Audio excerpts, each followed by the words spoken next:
Hello, and welcome to my third in this series of PowerPoint presentations that I have created. My name is Hank Kracher. Welcome to the Immortal Light Egyptian Tour in Egypt. It is held in April, or will be held in April 2022 in Egypt.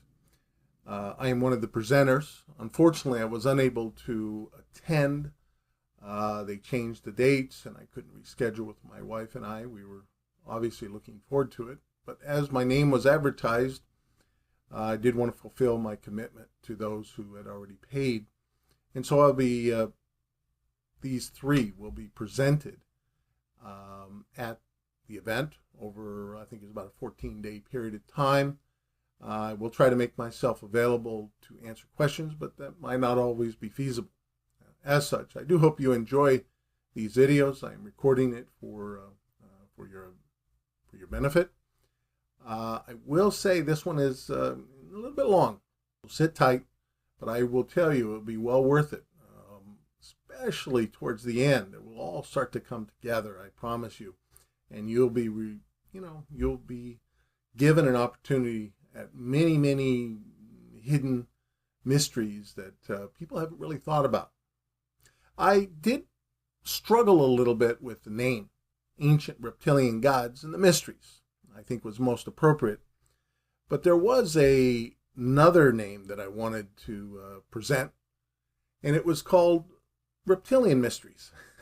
So, of course, you take it for what it's worth, but I'm not sure a lot of people, I'm not sure if Masons or anyone in that particular arena have really delved into the reptilian class of Egyptian gods and other gods as well, the Egyptian gods in particular, and how they relate to the mystery schools. It's really quite fascinating, and to be honest with you, it's sort of hidden knowledge. So it has been said, with sorrow, we have witnessed the ancient practices overlooked and different views prevailing. Or prevailed. Really, think about this. This was the power of the serpent. The idea of the serpentine mysteries, they really don't want it revealed. So they've gone to great depths to hide it. I think for good reason, okay? I'm not going to get into too much conspiracy stuff here, but there will be some that people will find this interesting. Why it's hidden knowledge. It's really quite fascinating. So the gods were often depicted in a reptilian fashion. Think about one of the more prevalent ones, which are really big in the mystery schools, particularly Freemasonry, Abraxas. So think about the one on the left, right? You have the sun. He's holding the sun, right? And he has a chicken head, but serpent feet or legs, and two serpents. Very important. Two serpents looking away from each other. If you've heard some of my other lectures, you will know that that generally means they have attained immortality. Whereas if serpents, or any other animals for that matter, were looking at each other, that means they're seeking immortality. And so you have Abraxas with chicken head, human body, and possibly even, I'm not sure, but possibly even breasts, which that will start to make more sense as we go forward. And of course, you can see the same type of creature to the right. Quite fascinating, with three heads. Remember, the mysteries, they like to use animal figures for representations of other things to consider, right? So esoteric Freemason, actually French Freemason, Eliphas Levi, called the astral light the Great Serpent. So you can see in the middle, right, the serpentine idea of the astral light. And this is going to be fascinating as we go forward. Ouroboros to the right, eating its own tail. We'll get into that. You've got a taste of that in the last video on number 2, but we're going to go into that a little bit more. And you find it interesting. They give you anecdotal evidence in support of this idea. This is how the ancients looked upon it. Forget us today. How did the ancients look upon it, and what does it mean to our studies, right? So the Hubble telescope took a picture of the cosmic snake galaxy, which we have discussed in some degree in other fashions in this series of videos. So think about that. Serpentine, the idea of the serpentine mystery schools, right? Even Christians and other religions, Eastern religions in particular, even the Hebrews and the Mohammedans, you can go on and on and on. They all have this idea of the serpentine mysteries of the serpent and its influence on its culture. So the father of the serpents, Geb, was the god of earth and the father of the gods. Right? So he's a serpent god. He's the father of the god. That is a general theme that we've seen so far and will continue to see. The snake was linked to life after death and the recurring cycle of life due to the Egyptian obsession with the quest for eternal life. And he became a symbol of survival after death and even resurrection among the ancient Egyptians. A resurrection, life, immortality. In the Egyptian Book of the Dead, sometimes referred to by its more precise name, the Book of Going Forth by Day. In chapter 87, we are told that transformation into a serpent upon death gives new life to the deceased. So you're going to find that the astral light, the soul, the astral light, right, is referred to as the serpent. Many other parts too, when we get into biological beliefs, right, the phallic or the penis also is referred to as a serpent. We can go on, but as this presentation goes forward, keep that in mind. Stop looking at it from our perspective today and look at it from their perspective, 2, 3, 5, 10,000 years ago. How did they teach the mysteries? And what were their significant lessons to those who were obviously listening and instructed? So you can see the sky goddess Nut or Nut and Geb with the head of a snake. Interesting, right? And notice the two Egyptian figures to the right and left. Notice they have a bird on their head. Again, reptilian, right? Yeah, we'll go into more of that in a little bit. So we have Titus Flavius Clemens, the Bishop of Alexandria. That would have been Alexandria, Egypt, right? So this would have been more of the early Christian Gnostic period. Pike wrote in his book, Morals and Dogma, Clemens, Bishop of Alexandria, born about AD 191, says in his Stramata that he cannot explain the mysteries because he should thereby, according to the old proverb, put a sword in the hands of a child. He frequently compares the discipline of the secret with the heathen mysteries as to their internal and recondite wisdom. Think about that, right? Why is it a mystery? How is it they had a problem or the difficulty explaining it to the masses, to the people, right? To the profane? They actually guarded these as sacred information for only the few. And if we go about today, if you think about it, most people ignore the idea of the reptilian mysteries. Yeah, even within the mystery schools themselves, even though it is present. So St. Ambrose, the Archbishop of Milan, what did he write? All the mysteries should be kept concealed, guarded by faithful silence, lest it should be inconsiderately divulged to the ears of the profane. It is not given to all to contemplate the depths of our mysteries, that they may not be seen by those who ought not to behold them, nor received by those who cannot preserve them. So that's why it's a mystery, because honestly, this information falls into the profane. They could, if they really understood its true intent and power, it could be used for bad influences. But the good news is most people, when they're divulged with this information, immediately dismiss it as not important, even though prominent people were writing about it some 2,000 years ago. Yeah, early Christians, even the early Christian church, right? So St. Ambrose Archbishop of Milan, right? He wrote about it, and others did as well. And in another work, he wrote, "He sins against God, who divulges to the unworthy the mysteries confided to him. The danger is not merely in violating truth, but in telling truth, if he allow himself to give hints of them to those from whom they ought to be concealed. Beware of casting pearls before swine. Every mystery ought to be kept secret, and, as it were, to be covered over by silence, lest it should rashly be divulged to the ears of the profane. Take heed that you do not incautiously reveal the mysteries." So, of course, I'm giving you tidbits of information to hopefully guide your studies. But I sought counsel on this. I'm not really divulging anything that isn't readily available to anyone who's willing to open a book. It's fascinating. The problem is we don't read today. So what we're going to be talking about are things that have already been revealed. The problem is most people will dismiss them. Thankfully, I guess. That's the way people are programmed. So let's talk about Saint Cyril of Alexandria, right? We're going back to Egypt now and away from Italy. So what did he write? Okay, these mysteries are so profound and so exalted that they can be comprehended by those only who are enlightened.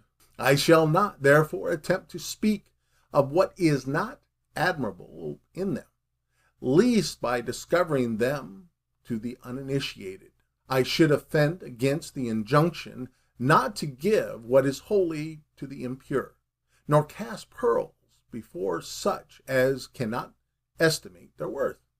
I should say much more if I were not afraid of being heard by those who are uninitiated, because men are apt to deride what they do not understand, and the ignorant, not being aware of the weakness of their minds, condemn what they ought most to venerate. So as we go into the serpent mysteries, which is only a part of the mysteries, right? Think about that. They took a lot of this information sacred, okay? Even the early Christian fathers. So can evil be a servant for good? I think there's a good case made for that, especially as we got into Adam and Eve, right? We think about that. Right? What was the serpent telling Adam and Eve in the Bible, right? I will give you both good and evil, knowledge of good and evil. So the enlightened understand that the doctrine of evil is not what most people think. It is not an absolute power. By experience, I have satisfied myself that pure evil is another name for ignorance of this power. Through human ignorance, man has become selfish and destructive. And from these abuses of his divine resources, he causes his own corruption and misunderstanding. When man violates natural laws, certain retributions appear to him to be an unreasonable punishment. In the broad design of mortal existence, dispute reveals the need for agreement. Selfishness reveals the need for unselfishness. Cruelty reveals the need for kindness, and ignorance reveals the need for truth and beauty. And what we call evil is actually a servant of good, for it causes us to remove error and cling to reality. As such, a closer look at societal evils will reveal whole new truths, like that of Freemasonry. As a Freemason, I have a tendency to look upon these things from a Masonic perspective, okay? Our forefathers laid out a foundation for us to do research within that light that we're seeking. So I really want you to pay attention, particularly when we get to the serpent's trail. But I want to read this in whole context, in its entirety. And from that paragraph, that Albert Mackey was a 33-degree Freemason, and he wrote countless books, but in particular, he's most famous for writing the Encyclopedia of Freemasonry. Masons do not pretend to claim for their society a purity which does not belong to any other human institution. They know and they regret that although the light has been offered to all, many are still groping in darkness, and they perceive too often, with unavailing sorrow, that the brightest jewels of the craft are dimmed, and their luster diminished by the vicious conduct of those who unworthily wear them.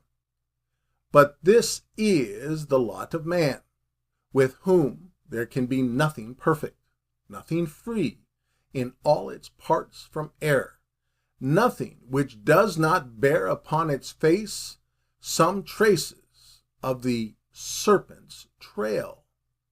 Now, this will be important, particularly when we get to the end. You want to find out that we're actually, right, we're tracing the serpent's trail. We're following the serpent's trail. Okay? The serpent leaves a lot of clues. And when you start studying the serpentine idea or the reptilian idea, that's a little broader, right? But the serpent is the head of the reptilian family. So you can see a couple figures to the right, okay? The pillars, Jachin and Boaz, have serpents on the top. And that's from Albert Pike's Morals and Dogma. Why put that on there? The serpent with the wings and the serpent to the right. Yeah, it's a little known secret. And I've been told that there are actually lodges that have the serpent on top. But because they like to hide it, right? They really don't want this to be for the public to see. And a lot of lodges are open to the public. It kind of puts people, so we'll hide them right in front of you, so you can't see it. But you can also see the top where we have the serpent clasp. Okay, some lodges do it. A lot of times they just have a rope nowadays, but a lot of the older aprons have it. And if you're in concordant body, virtually all of them, especially the highest bodies of Freemasonry, they have the serpent, or the double-headed serpent, on there. Fascinating, right? So it's sort of hidden in plain sight. Freemasonry is undoubtedly the oldest secret society in the world today. It is not a political, but a religious society, although most do not know this. Yeah, even though our own literature says that we're a religion, right? But it's a religious society, if you want to put it in any other way. It isn't like a formal church, but it does have its own rules and structures, much like religion. It teaches divine truths by way of symbols and signs and tokens, right? In this way, the people of the old world had the whole history of the creation handed down to them by tradition in the primitive lodges. So as the story goes, many of the more primitive lodges, or the early lodges that we studied, they were a little bit less formal in what they did, but they had a lot of symbolism as well. And so we carry that tradition, and we have a tendency to expound on that a little bit from a variety of different lodges and through a variety of different historical examples, not one in particular. The serpent being a common symbol employed for this purpose, as it has been since the beginning.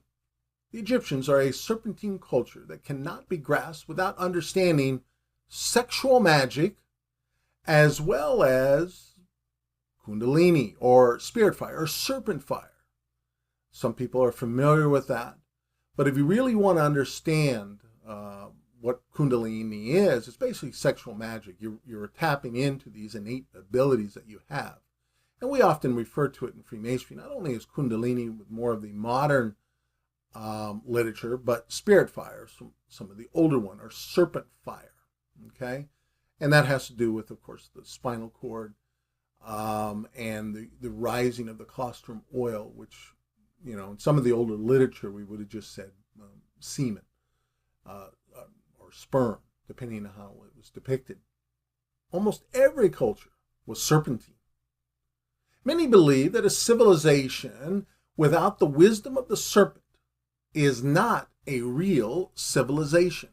And by the way, I'll demonstrate that a little bit towards the end when we get into the United States and so forth. The serpent is also a phallic symbol representing the creative force or reproduction or sexual energy, kundalini. The kundalini is sexual energy. It doesn't necessarily require sex to activate, but it can be activated during the act of sexual intercourse as well.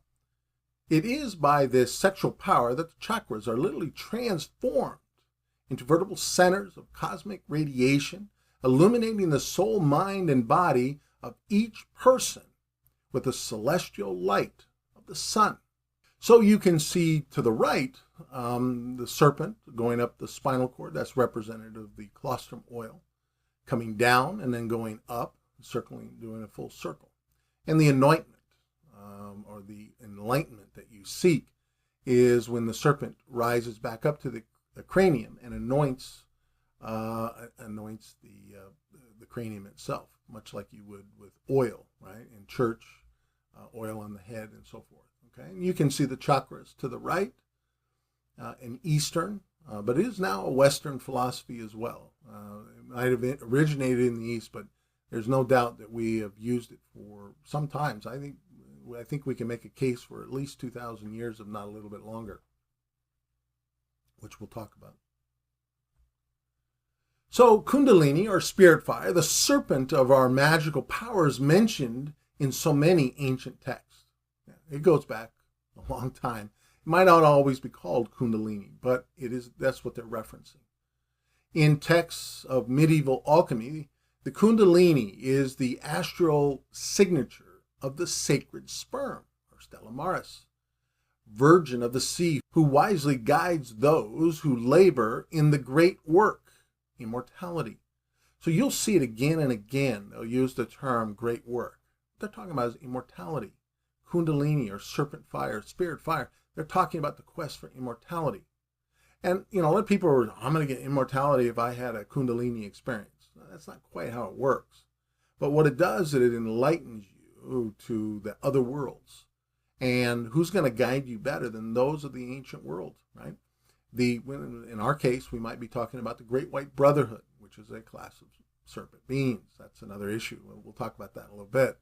But that's hard for a lot of people to grasp, right? Among the Aztecs, she was known as Tonatizen. Among the Greeks, as chaste Diana. In Egypt, she was Isis, the divine mother, whose veil no mortal has lifted. Even Christianity worships the divine mother, Kundalini, as Mother Mary. And I know some of you are thinking, this is a bunch of hogwash. I get it. But it is in our literature. It is in our ancient literature. And unfortunately, most people don't open a book today, so they don't know this. So you're getting something that very few people really truly understand. 33-degree Freemason Manly P. Hall wrote in his book, The Secret Teachings of All Ages. This is fascinating. Fishes, insects, animals, reptiles, and birds appear in the religious symbolism of nearly all nations because the forms and habits of these creatures and the media in which they exist closely relate them to the various generative and germinative powers of nature, which were considered as the prima facie evidence of divine omnipresence. So, we have a tendency today, particularly because, I got multiple master's degree. I understand, empirical versus quantitative versus qualitative evidence. I get it. I understand it. But this generative or germinative power of nature, right? This prima facie evidence of divine omnipresence. Think about that. They are related to the animals, in particular, the reptilian class, or the, which, I'll be honest with you, reptiles are birds as well. But there are other animals and so forth. The ancient alchemists of old, shall we say, the people that had endued with these magical powers, they often had animals around them because they understood their spiritual significance to the other worlds. In the ancient initiatory rituals of the Persian, Greek, and Egyptian mysteries, the priests disguised themselves as composite creatures. Yeah. So wearing a head, or having different representations of different animals was very common. Okay, especially in these mystery schools, thereby symbolizing different aspects of human consciousness. They use birds and reptiles as emblems of their various deities, often creating forms of grotesque appearance and assigning to them imaginary traits, habits, and places of domicile, all of which were symbolic of certain spiritual and transcendental truths thus concealed from the profane. To the student of the secret wisdom, these composite animals and birds simply represent various forces working in the invisible worlds. The ancients often assigned these their experiences by animals, particularly in the initiatory schools. This is fascinating because a lot of legends think that we came from the ocean. Okay? Where did that idea come from, that we came from the sea? Well, it basically is in the mystery teachings. There are also legends to the effect that long before the appearance of human beings, there existed a race or species of composite creatures which was destroyed by the gods. Think about that. They destroyed them, or they outlived them, or they might have destroyed them if they were not like them, right? Think about that. Right? Even today, I still remember some of my students, well, we hire people we like, that are like us because we get along so well. I said, well, it doesn't quite work legally. That doesn't quite work anymore. But that's a human trait that we must overcome, isn't it? Feeling comfortable with our like kind, right? And so if they had odd-looking deities or beings, they might have considered them gods, but they had a tendency to destroy them, maybe because they thought of them as adversarial. The temples of antiquity preserved their own historical records and possessed information concerning the prehistoric world that has never been revealed to the uninitiated. Not really, not in its true context. According to these records, the human race evolved from a species of creature that partook somewhat of the nature of the amphibian. For at that time, primitive man had the gills of a fish and was partly covered with scales. Right? Think about how the evolution of man, right? Or, even today, we think of ourselves, depending on how you look upon things, that we may have been some type of hybrid, right? Of a being or beings. Think about that. Over time, over thousands of years, what did we originate from? Where did we get those ideas that we might have been some type of hybrid? No, not necessarily a monkey, like some people suspect. But this teaching is in the mystery schools, and it makes you think a little bit. I'm not saying you have to absorb it, but don't dismiss it. It's interesting to see how this evolves in the mystery schools and how it's influenced even the teachings of today. As a result of the theory of man's origin in water, the fish was looked upon as the progenitor of the human family. The fish has always been used as an emblem of damnation, but among the Chinese, it typified contentment and good fortune. Moreover, Jesus is often depicted as a fish. Even you can see the symbolism to the right, even as a fish today. He was a fisherman of men, right? That's a good cover-up. And you can see some of the depictions of the fish as they relate even in Egypt itself. When Typhoon or Set divided the body of the god Osiris into 14 parts, he cast one part into the river Nile, where it was devoured by 3 fishes. For this reason, the Egyptians would not eat the flesh of these fishes, believing that to do so would be to devour the body of their gods. We're going to talk a little bit more about that later on, okay? But think about that, right? As we go forward, right? The fish was significant even to the Egyptians because they thought it was part of the god class. Remember now, what is a reptile, right? It's a type of being that can live on land and in the water. That's what a reptile is. As a symbol of evil, the fish represented the earth, man's lower nature, and the tomb, the sepulcher of the mysteries. Thus was Jonah 3 days in the belly of the great fish, as Christ was 3 days in the tomb. The story of Jonah is really a legend of initiation into the mysteries. That's the way the mysteries look upon these things. You know, the Christians, they have their Bible, right? And I'm a Christian. I was raised with certain views, but the mysteries have a tendency to look upon them a little bit more in depth and broaden on those stories significantly. And the great fish represents the darkness of ignorance, which engulfs man when he is thrown over the side of the ship, is born into the sea or life. So the fish has often been linked with the world's saviors, right? All saviors.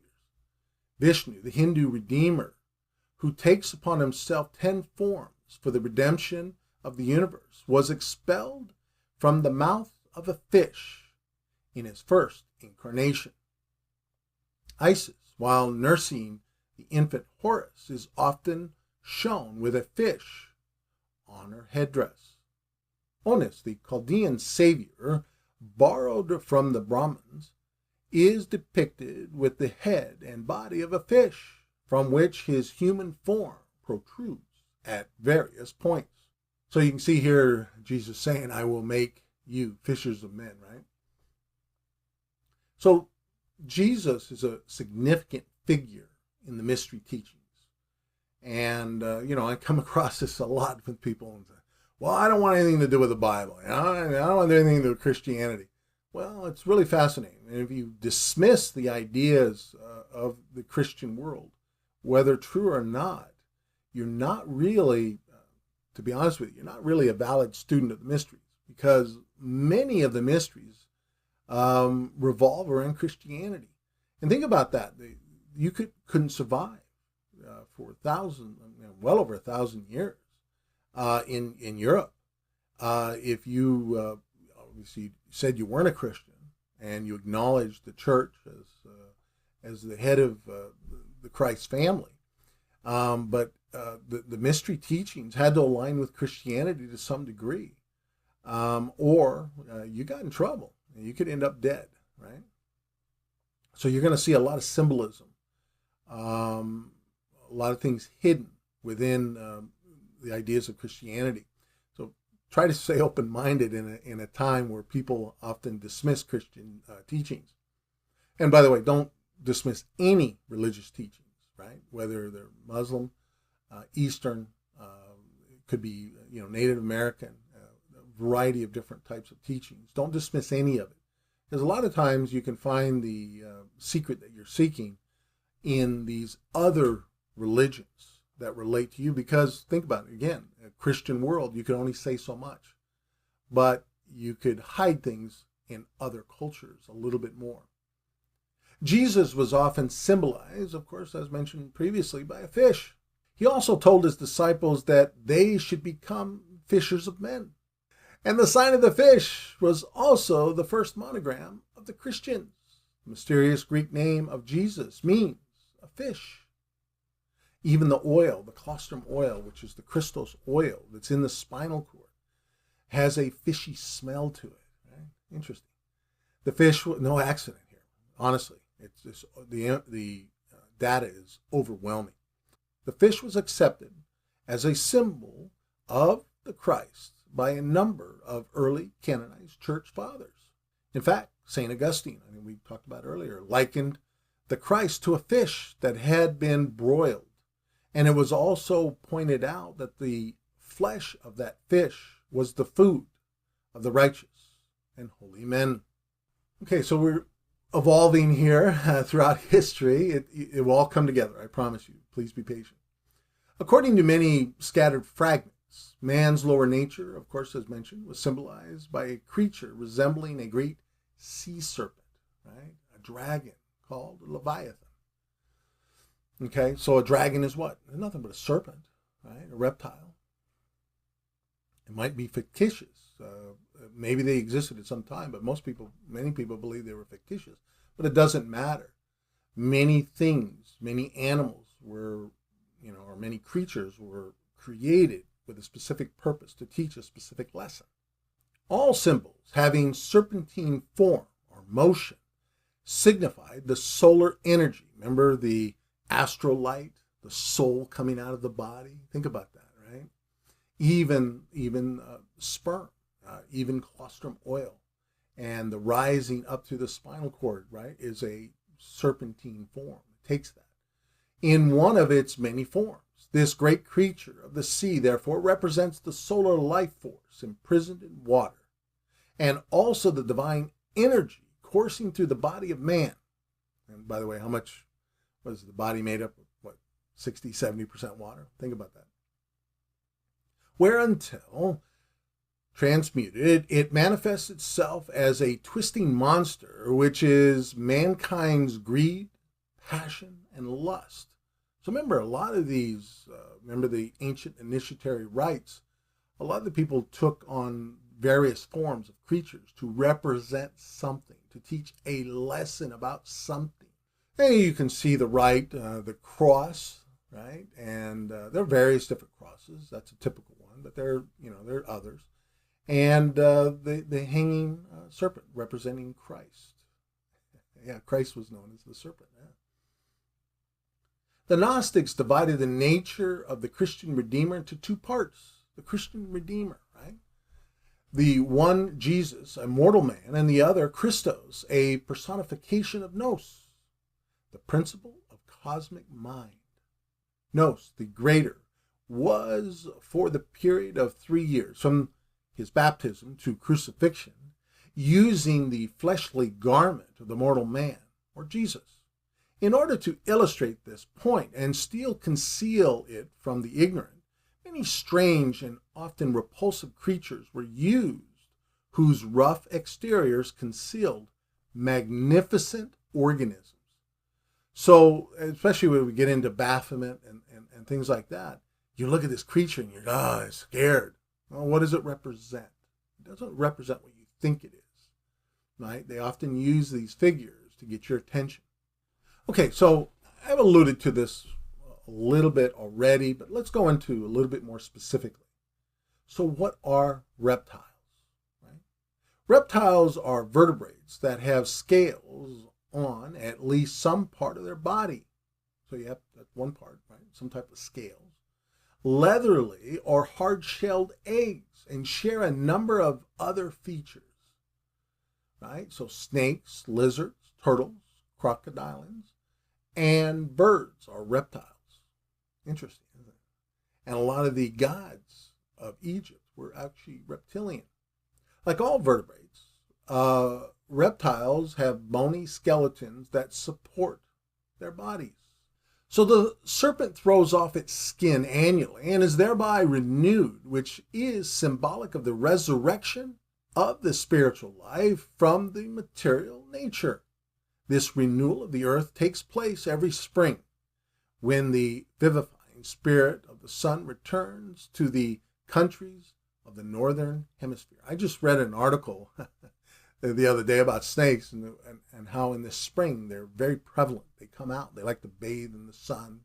They've been winterized and they've had, they've raised their young and so forth. So they'll come out in the spring and they really want the sunlight, right? That vitamin D. They want to be soaking and enjoying it.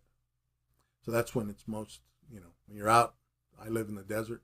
Of course, you got to be worried about these snakes during that particular time of year. So in fact, the use of the serpent or snake was so important within Egyptian society that it was utilized within a board game called Mayhem, which dated back to 3000 BC. You can see to the right. Okay, there it is. Circular game, Mayhem. The game was named in reference to Mehen, a snake deity in ancient Egyptian religion. The game board depicts a coiled snake similar to the planet Venus. Remember that, planet Venus and the snake. Very, very interesting as we go forward. Right? I think you'll learn. It'll be quite interesting. The planet that controls the serpent. Venus controls the serpentine. Furthermore, the serpent god Mehen is often depicted with Ra, who wrapped himself around his feet in order to protect him from Apep attack. Interesting. The mysteries had their origin in the first great teachers and guides of humanity.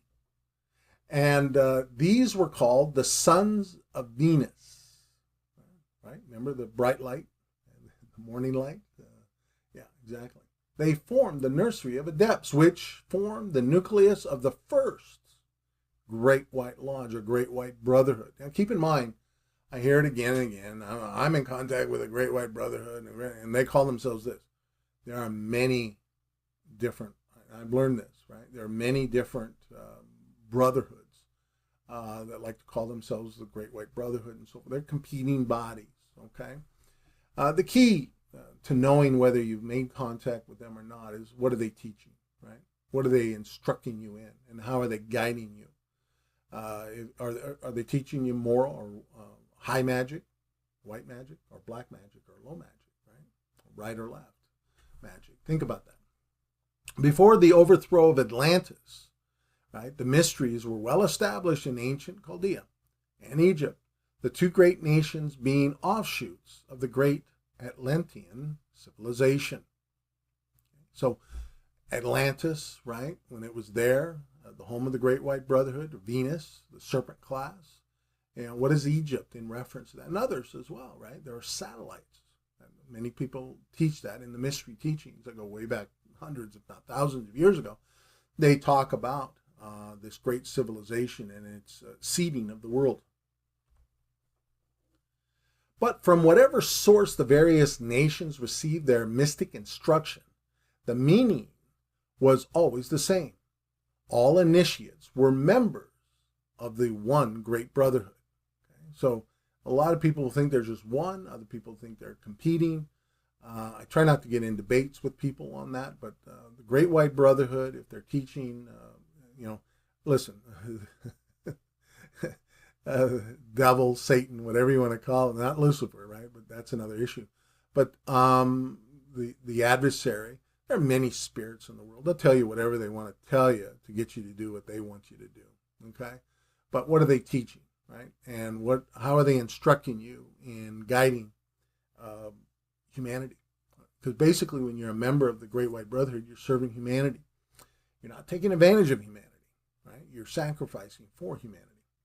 In these early days, the mystery institutions were conducted by great adepts whose knowledge was the fruitage of a prior system of evolution.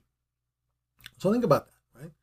We are nothing today except a portion of what we were in the past. A lot of these teachings continue on to a very few people who are willing to read, the lost art of reading today, and study and comprehend these great mysteries, because there's many of them. More than I hope to live multiple lifespans, because I want to learn a lot more. But I've enjoyed, I'll be honest with you, I've enjoyed putting this lecture together. Since it's been about 2-3 years because of the COVID situation, but it's been a while since I think the last one was the colostrum oil, the last lecture I gave. So I did a lot of research on this one. I probably put about a year's research into it. And I think you're going to find it most interesting, particularly as we progress. Yet, as time went on and our humanity developed, the great masters gradually withdrew, and the mysteries were committed to the advanced pupils of our present system of evolution. These divine teachers, whom God had sent, were and are the messengers from the Great White Lodge or Brotherhood. I contemplated I learned some things interesting about how to find and how to see other adepts or people that have been guided by I like to say, groomed by the Great White Brotherhood, because sometimes it's multiple lifespans, but I'm able to depict them out, and often I don't even want to go into it, but it's often with the pronunciation of their name and some other things, some other characteristics. And I've confronted a few people, and they go, "Oh, that makes sense." I find that they get comfort in knowing that they're being groomed or guided by the Great White Brotherhood, because they have similarities. I take that knowledge sacred, so I won't reveal it here, but that's what I've learned within the last year by studying some of these ancient texts. You get some pretty interesting information. But again, I think that's something that we need to guard. These divine teachers whom God had sent were and are the messengers from the Great White Lodge or Brotherhood. Think about that. Right? There are many. They will come down for a period of time. Right? They will influence men today, or women even, but I want to have to be honest with you. I look at it from a male perspective. Please forgive me. But most of the mystery schools are evolved around men and their teachings. And so I look at them, and usually from a male perspective. And the Great White Lodge, the Brotherhood, is active today. We know, and I can tell you, I've seen it. I can see it firsthand. I've told people before, but they don't believe me. Everything is a spiritual war. Everything we're doing now is a spiritual war. And the Great White Brotherhood is a part of that war, and it's influencing people, oftentimes directly. I get messages, and others do too, but oftentimes it's indirect. It's premonitions, it's dreams, visions, and which will tell you and guide you in a certain way, and you do a little bit more research, or you look into that, you find the answer that they wanted you to find. But if I'm just one, there are probably hundreds, if not thousands, of people out there that are influencing others little by little in the mysteries. And they use the sign of the Great White Lodge, right, of the Great White Brotherhood. It's still there, and there are people, they don't talk about it, but it's there. Lost to time, the real meaning of the kingdom of heaven actually means the brotherhood of the initiated, right? So think about that. The real meaning, the kingdom of heaven, is actually the brotherhood of the initiated. So you'll see, the kingdom of heaven, I can't wait. It's actually the brotherhood of the initiated. That's how a lot of the mystery teachings put that, rephrase that word, or those words, right? They use it a little bit differently. Think about that. The kingdom of heaven, kingdom of heaven actually means the brotherhood of the initiated, the Great White Lodge, the Great White Brotherhood. The serpent was chosen as the head of the reptilian family, as mentioned before. Serpent worship in some form has permeated nearly all parts of the earth. The serpent mounds of the American Indian, the carved stone snakes of Central and South America, the hooded cobras of India, Python, the great snake of the Greeks, the sacred serpents of the Druids, the Midgard snakes of Scandinavia, the Nagas of Burma, Siam, and Cambodia, the brazen serpent of the Jews, the mystic serpent of Orpheus, the snakes at the oracle, or Delphi, twining themselves around the twisted serpent tripod upon which the Pythian priest sat, the sacred serpents preserved in the Egyptian temples, the uraeus coiled upon the foreheads of the pharaohs and priests. All of these bear witness to the universal veneration in which the snake was held. Like the ancient mysteries, the serpent entwining a staff was the symbol of the physician, or the rod of Asclepius. Now, I did want to say something in regards to pronunciation. I do my best on some of these words. Please forgive me if I get them wrong, but I did read something. I did want to share that to you. We are all assuming we know, especially a lot of these ancient pronunciations. I run across various ancient names in the mysteries, and sometimes even in degrees and work that we've done. And we've had go back and forth on the debate of some of these things. But I have to remind my brother sometimes that there are multiple meanings depending on language, what might make sense to American English doesn't make sense to British English or other parts of the world. They pronounce it a little bit different. And so, and I know this from fact, I've read this, we're only speculating on the proper name of many of the names of Egypt, right? Some of these figures. We're doing our best, but we're not 100% sure, even though many, claim, well, that's how we pronounce it today. Well, that isn't always the case. And we also know when we talk to people who are, let's say, spiritually endowed, a lot of times they'll give them names that doesn't correlate to the names we're using today. So I did want to make that. I do my best to pronounce them as best I can, but I am not an Egyptologist. I am a Freemason who looks at things a little bit differently. So please keep that in mind as we go forward. And among nearly all these ancient peoples, the serpent was accepted as the symbol of wisdom or salvation. The antipathy which Christendom feels towards the snake is based upon the little understood allegory of the Garden of Eden. Right? The serpent is true to the principle of wisdom, for it tempts man to the knowledge of himself. Therefore, the knowledge of self resulted from man's disobedience to the demiurgus, Jehovah. So you can see how the serpent is used. I think this is Mithra from Samaria, but it's still got the figure of the serpent. And, of course, the beast-like figure, I think the lion head. And then you can also see the two serpents and the rod down below. And, of course, chicken. Interesting. And, of course, to the Gnostics, right, they depicted Jesus as the serpent. Okay.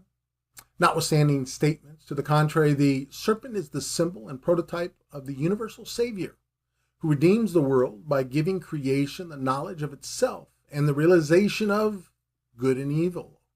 Think about that, right? What was the serpent presenting to Adam and Eve? The knowledge of good and evil. Yeah, people just think of it as evil. No, it's good and evil. If this be not so, why did Moses raise a brazen serpent upon a cross in the wilderness? If the serpent be only a thing of evil, why did Christ instruct his disciples to be as wise as serpents? The problem is, the accepted theory that the serpent is evil cannot be fully substantiated. No. Although it prevails, and people assign it so. It means more than that. And if you're at all intellectually honest, you have to look at the serpentine mysteries, okay, in such light, because they didn't represent everything with the serpent as evil. In fact, most of it was good. But like anything, good and evil. Unknown to many, it has long been viewed as the emblem of immortality, a subject that I have studied for well over 10, 15 years. So think about that, right? The serpent is the emblem of immortality. It is also the symbol of reincarnation or metempsychosis, primarily because it annually sheds its skin, reappearing, as it were, in a new body. There is an ancient superstition to the effect that snakes never die except by violence, and that if uninjured, they would live forever. Interesting theory, isn't it? Yeah, I find that interesting because that relates to some other things that I've done, but I've studied and learned, particularly in my own life. But being immortal doesn't mean you're immune, right? Being immortal, you are still subject to death. Think about that. And oftentimes it's your own ignorance or the ignorance of other people. It's an accident. Accidents can still happen to immortals. So it's up to the immortal to assign, is that task or is that travel or is that drive, airplane flight, is it all necessary? Because there is the risk of an accident. Yeah, absolutely. It is also believed that snakes swallowed themselves, and this resulted in their being considered emblematic of the supreme creator, who periodically reabsorbed his universe back into himself. Now, this is interesting because we've got some, depictions of some we've already covered, but you got depictions that kind of scare people. Yeah, it shouldn't be, but, it is what it is.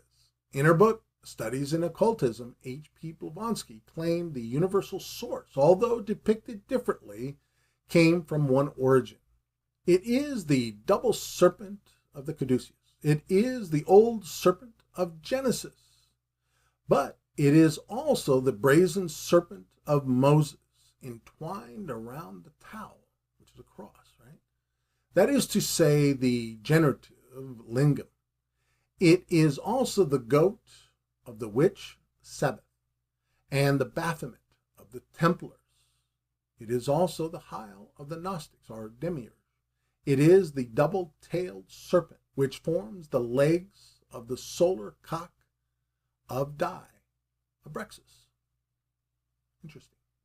So you can see Abrexus to the far left. You can see the Baphomet, which is a awful, people even assign that to be Satan or Lucifer. Lucifer is not Satan. I've done videos on that, so if you haven't looked at those videos, please go to my Rumble site and you can see that. I've done a thorough investigation on that. That's a whole different situation. So, but Lucifer is the light bearer, or Venus, right? The serpent planet. That's I know that's a lot to swallow right now. Hang in there. I'm trying to bring you along slowly. So you can see the serpent eating its own tail, or barse, right? Nisus Unveiled, Blavatsky makes this significant statement concerning the origin of serpent worship.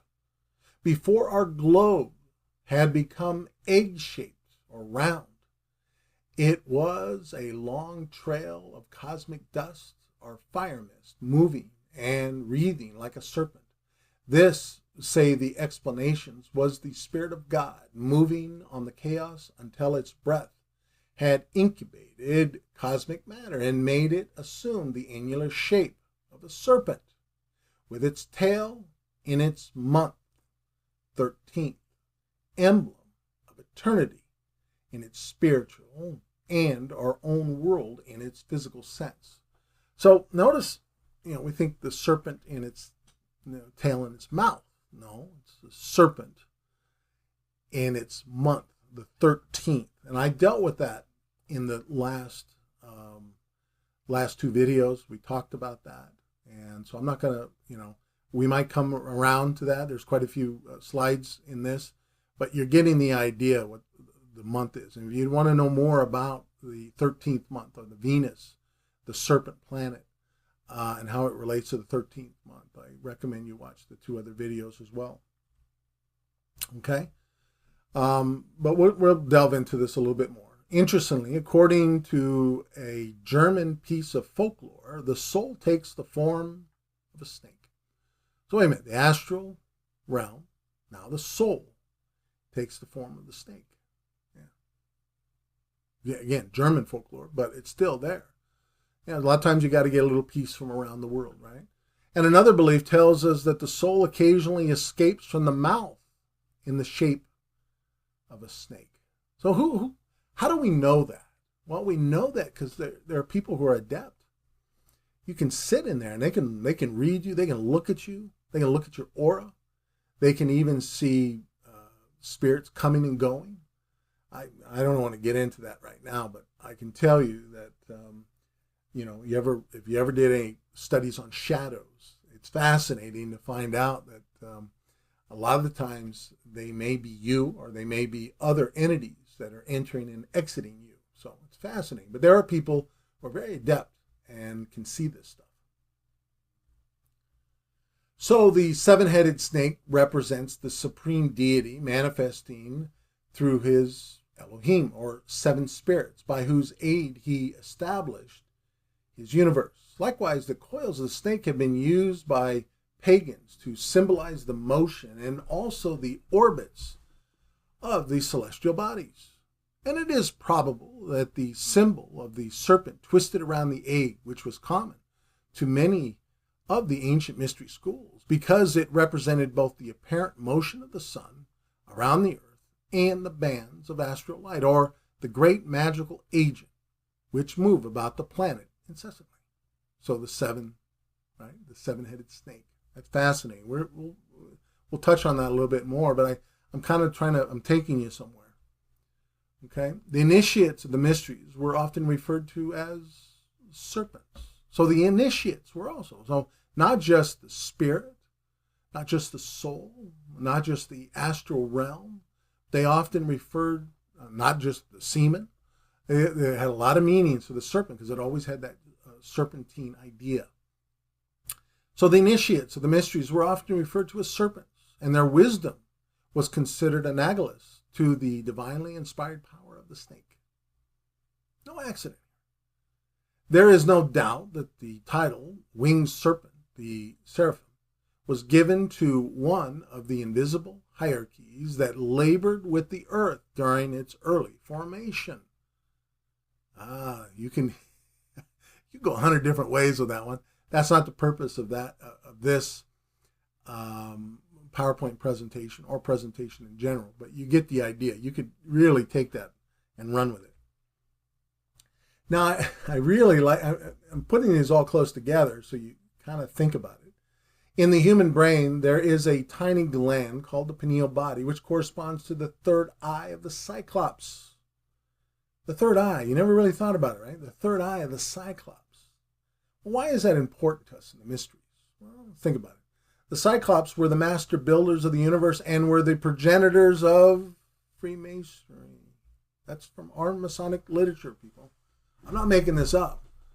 That's Manly P. Hall talking about it. So the progenitors of Freemasonry, they're the early master builders, right? These large, you think about that. You know, how did they explain building these large monuments, including the pyramids? Who built those? Who moved those? Oh, it was technology. Oh, could it have been very large humans or humanoid type people? It's in our literature. I didn't make it up. The pineal body is the home of the spirit of man, as its name signifies. The pineal gland is the sacred pine cone of man, the single eye, which cannot be opened until, wait a minute, Chiram, or Hiram Abiff. The spirit fire is raised. So another name for spirit fire is Hiram Abiff, Chiram. Another little, for the Freemason who's watching this, if there's any present, you'll get the significance of why. And this is from this particular segment. I remember it vividly. Is from Manly P. Hall's writings. And so we can now see the single eye, right? We have that. It's prevalent in Freemasonry. The all-seeing eye of God, they say. Yeah. But remember, let's go back. The Cyclops, the single eye. Yeah, as such, the main character in Masonic ritual, Hiram Abiff or Chiram, is the source of the spirit or serpent fire or kundalini or the light that each member seeks. It's not just used in a ritual. In the play that was given in the third degree in particular, right? Think about that, or in the degrees in general, but you get the point, okay? The light that each member seeks, the Cyclops, the all-seeing eye, the pineal gland. They have multiple meanings for the same thing. Moreover, Manly P. Hall wrote further on the relationship between the Cyclops' third eye and reptilians having two pineal bodies. Wait a minute. Did you know that? Reptilians have two pineal bodies.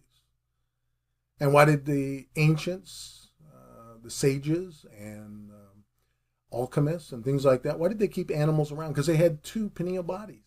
They're very spiritual. I find it most interesting that I have a cat, very old. It's got to be approaching 20 years. We love her to death. But I know she can tell when something's wrong. She's very, very, very intuitive. You know, I come back from the hospital, had a big event, and she just sits there and watches me all night long. Yeah, she knows. She knows something's up, right?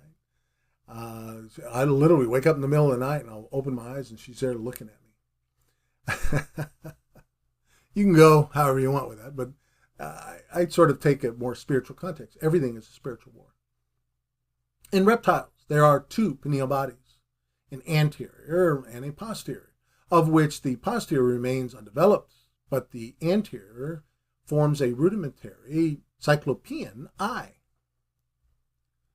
So let's talk about Saint Germain, who is a Freemason and an immortal, and a member of the Great White Brotherhood. What did he have to say?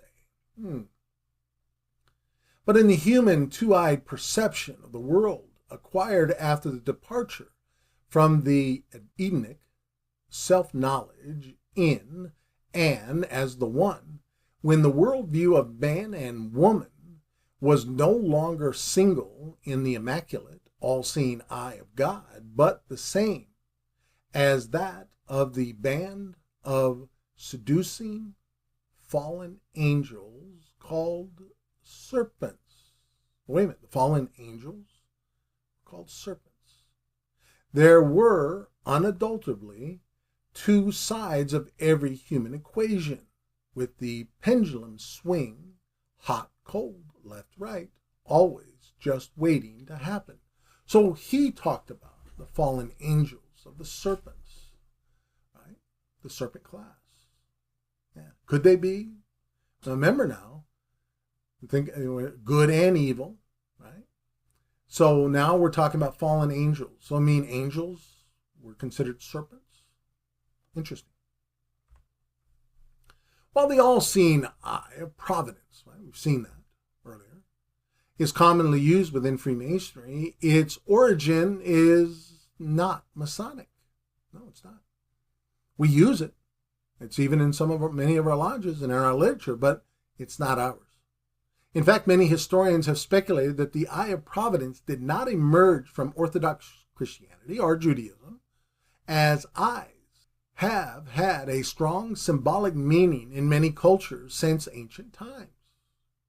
Cyclops, think about it. In truth, similarities can be traced back to Egyptian mythology and its symbolism, such as the eye of Horus or the eye of Ra. But, as just expressed, there may be even more meanings, which is often the case within the mysteries. Remember, multiple meanings. They keep you guessing. Right? Keeps you thinking. Like the use of the single eye of the Cyclops, as well as its use to better understand its spiritual significance to the pineal gland within both humans and reptiles. So, to make a long story short, right, go back to that depiction of the Kundalini, the spirit fire going up the spinal cord. Well, it originated, if you haven't already watched my lectures, I've done several of them, on the colostrum oil. It originated in the colostrum, goes down the spinal cord, and if not used or in excess, right, and that's why a lot of people are not very spiritual, is that colostrum is ejaculated either through masturbation or continual sex. And so people are wondering, that's why they've gotten further and further away from the ideas of spirituality. I'm not talking about religion necessarily, but that's why, they don't get any effect. They don't hear from God. They don't hear from the spirit world because they don't believe it exists, because they've shut down the key, right? And that is that colostrum. You have to save it, right? You have to utilize it to save it so it goes back up the spinal cord, anoints the cranium and that pineal gland, right? And activates that serpent energy within you, that magic, right? That sexual magic within you that allows you to have contact with the spirit world. That's the significance of the colostrum oil and the pineal gland, or the Cyclops, the single, or in case of the Reptilian, they have two pineal glands. Fascinating, isn't it? And by the way, the humans, we consider, even science refers to our brain as reptilian. Both Mithras, the Persian redeemer, and Serapis, the Egyptian god of the earth, are symbolized by serpents coiled about their bodies. This picture was from the Vatican. You can see right and left. You can see in the church in the Vatican. So the Egyptians paid divine honors to Ibis, a reptile, and it was a cardinal crime to kill one, even by accident. So there you go, Ibis. It was asserted that the ibis could live only in Egypt, and that if transported to a foreign country, it would die of grief.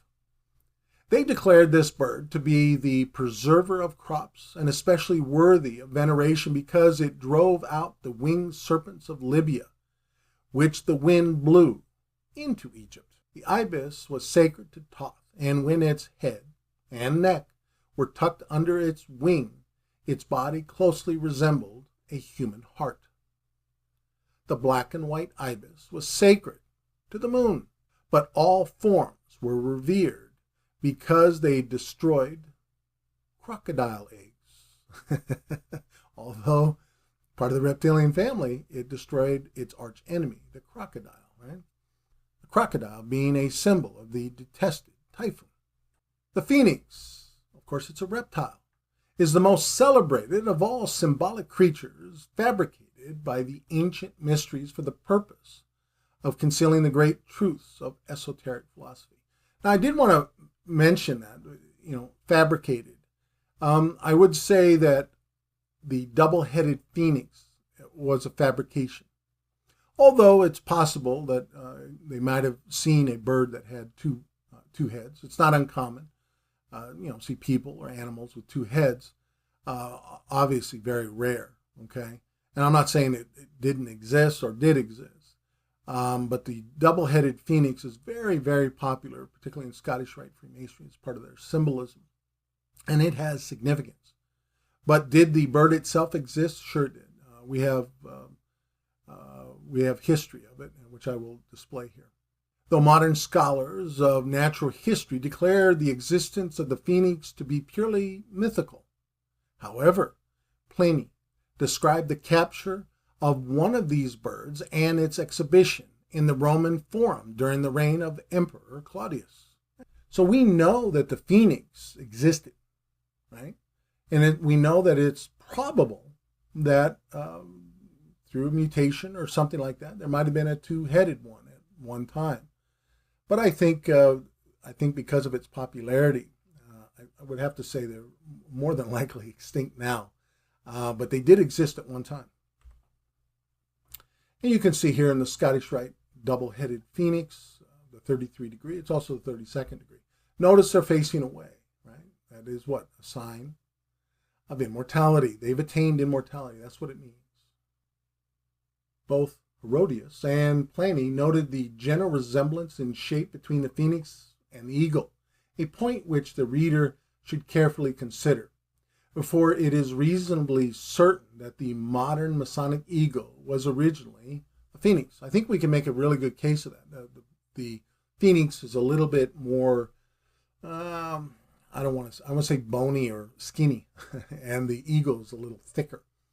And many of the early depictions, even of the United States, of the use of the eagle, look more like a phoenix. That's here and there. So the phoenix was regarded as sacred to the sun, and the length of its life was 500 to 1,000 years, was taken as a standard for measuring the motion of the heavenly bodies and also the cycles of time used in the mysteries to designate the periods of existence. I find 500 to 1,000 most interesting because a lot of immortals, that get past, the 150 range. We have a lot of people lived even during this time period. I've got a book that talks about people living up, I think it was up to 250, 300 years. They documented. I know it's hard for people to understand, but there was a lot of people lived a long time. But again, Guinness Book of World Record, the records, they want to dismiss everything unless there's proof. Well, not a lot of proof 500 years ago or 1,000 years ago. And but we're starting to see more and more centurions, and I think we're going to see, in my lifetime, I think we're going to see people living 150, 200 years rather easily. But 500 to 1,000 is the common period known for many immortals. Oftentimes they lose their status because they did something wrong. They didn't take there's a lot of things you need to know to be an immortal. And a lot of it could be diet, gluttony. It could be the consumption of certain beverages. It could be their lifestyle. It could be lack of, any physical activity. Or they let their mind go, not learning. You have to learn throughout your life. There's hundreds upon hundreds of different things that you need to do as an immortal before the gods or the brotherhood will let you continue your life. That's getting a little too personal, so I'm going to stop there. Modern Masons do not always realize the special Masonic significance of the phoenix, for the bird is described as using sprigs of acacia in the manufacture of its nest. Now, the acacia plant, for those who are not Masons, is a very important tree in Masonic ritual. And we'll see that again in this lecture and how it's used. So the Greek philosopher Plotinus was born in Upper Egypt in the year 205 and possessed an intimate knowledge of the Egyptian art of causing gods to dwell in statues, for which the Egyptians were famed throughout the ancient world. So you can see the serpent statues at a pyramid site. Interesting. No other race has had so many gods or communicated with the gods on so familiar a basis as the Egyptians. Think about that. No other cultures do. And the other cultures do it, and I guess they promote it in their literature and their architecture and things like that, but no other than the Egyptians. Right? The center, Egypt, the center of known knowledge in literally the world, or definitely the Western world. We always have a tendency to go to Egypt to find more knowledge about where we came from. It's fascinating. So you can now see, this will all make sense, but Thoth, Hermes, Trismegistus, and Mercury. See the similarities. Could they be the same? Traditionally, alchemy originated in ancient Egypt. Alchemists, also called Hermetic philosophers, recognize Hermes, Trismegistus, or thrice great Hermes as a legendary founder of their royal art. Hermes Trismegistus is identified with the ancient Egyptian god Thoth and is Mercury. They're all the same. See how they evolved over time? Less animalistic and more humanoid. Yeah. Interesting. Alchemists assert the famous Emerald Tablet of Hermes to be the chief exposition concerning their alchemical operation by which they achieved the great work, remember we talked about that, of the sun, of the serpent, the great work, immortality. Absolutely. And it exists. Yeah, it exists in various forms, but it exists. Legend has it that this Emerald Tablet was discovered by soldiers of Alexander the Great in the hands of Hermes' mummy in the Great Pyramid of Giza, right? Which was, according to another legend, the tomb of Hermes himself. That's how, now, whether it was or not, that's how the mysteries have defined it. And I think that's important because there's a lesson there. Follow the serpent. Alchemists also used images of serpents. The three principles from the Arabs were mercury, sulfur, and salt. They were each represented by a serpent, as well as their alchemical symbols. The three-headed serpent represented the philosopher's stone, right? That's the great work. The three-headed serpent represented the philosopher's stone, or the great work, right, of immortality. The serpent represents the three essences of spirit, soul, and body, as embodied by the three principles proceeding from a common source, the prima materia. It is single in essence, but triple in form, like the Trinity, right? Winged serpents represented volatile principles, and wingless serpents represented fixed principles. So the winged serpents represented the more active forces, whereas the wingless serpents represented fixed principles. That's important. A serpent nailed to a cross represented the fixation of the volatile. Now we're going to get a little personal. I kind of alluded to it, but we're going to get a little more personal here. Most interestingly, the penis is referred to as the anther, a type of furnace used by alchemists, the semen as the serpent, or occasionally the blood of the red lion in sexual alchemy. So you're going to hear that the red lion is actually the semen or the penis, right? The penis, that's the anther. And where does that, right? That's the bottom of the furnace, right? When you think about it, right? And that's where it's most warm. If you know anything about sperm, it's an, I know I'm getting a little graphic here, but it's warm when it comes out, right? So the god Osiris, and you can see here, the god Osiris taking the phallic oath. This is a depiction from the British Museum in London, 1991. So again, he was a member of the mystery schools, right? He's taken the phallic oath. I could go into 100 different ways. I'm not going to do that. I'm going to save that for some separate videos. But it is fascinating when you start following serpentine or phallic worship, what you come up with. It is, by today's Christian or less moral standards than we had, let's say, 100 years ago. But even by today's standards, it's quite graphic.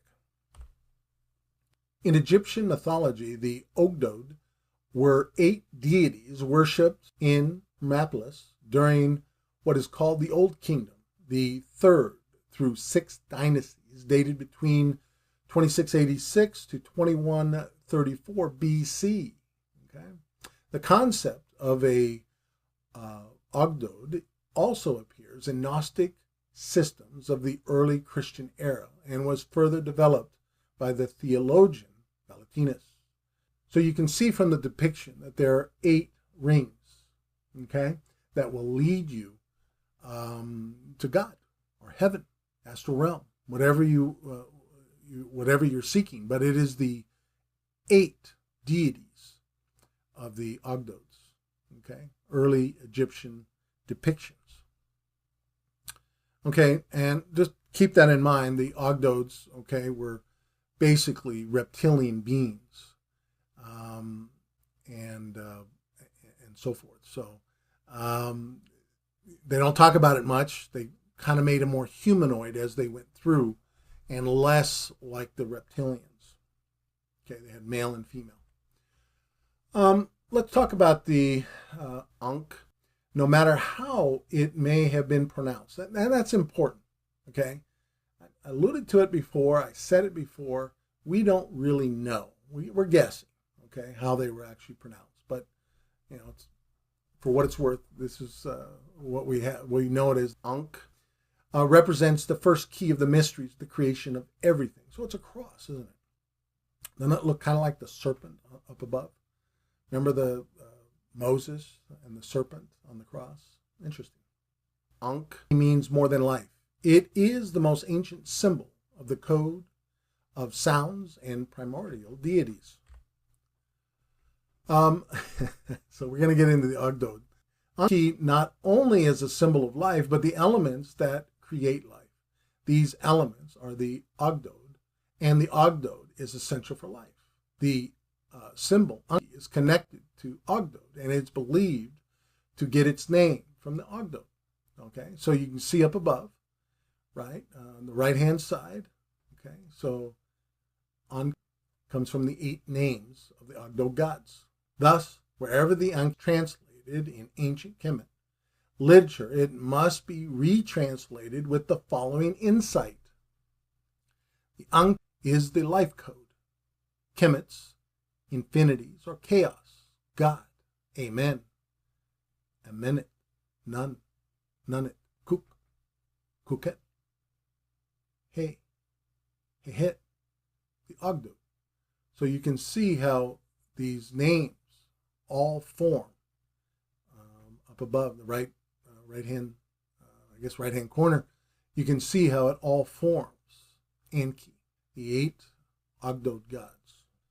And you can also see it here in a Gnostic symbolism. Hermopolis means the city of Hermes in Greek. The Greeks gave it that name because it was a major cult center of the god Thoth, whom they associated with their god Hermes. But the Egyptians knew it as the city of the eight. Kamenu. City of the eight. Interesting, isn't it? Hermopolis, the city of the eight. So the Ogdode was a system of 8 deities, 4 gods, and their consorts. The number 4 was considered to represent completeness. Each pair represented the male and female aspects of the 4 creative powers or sources. Nun, or Nenuit, represented the primeval waters. He, or Hauit, represented eternity. Kut, or Kukit, represented darkness. And Amun, or Eminent, represented air, or that which is hidden. The Ogdode itself is simple. As mentioned earlier, the Egyptians called them the Hehu.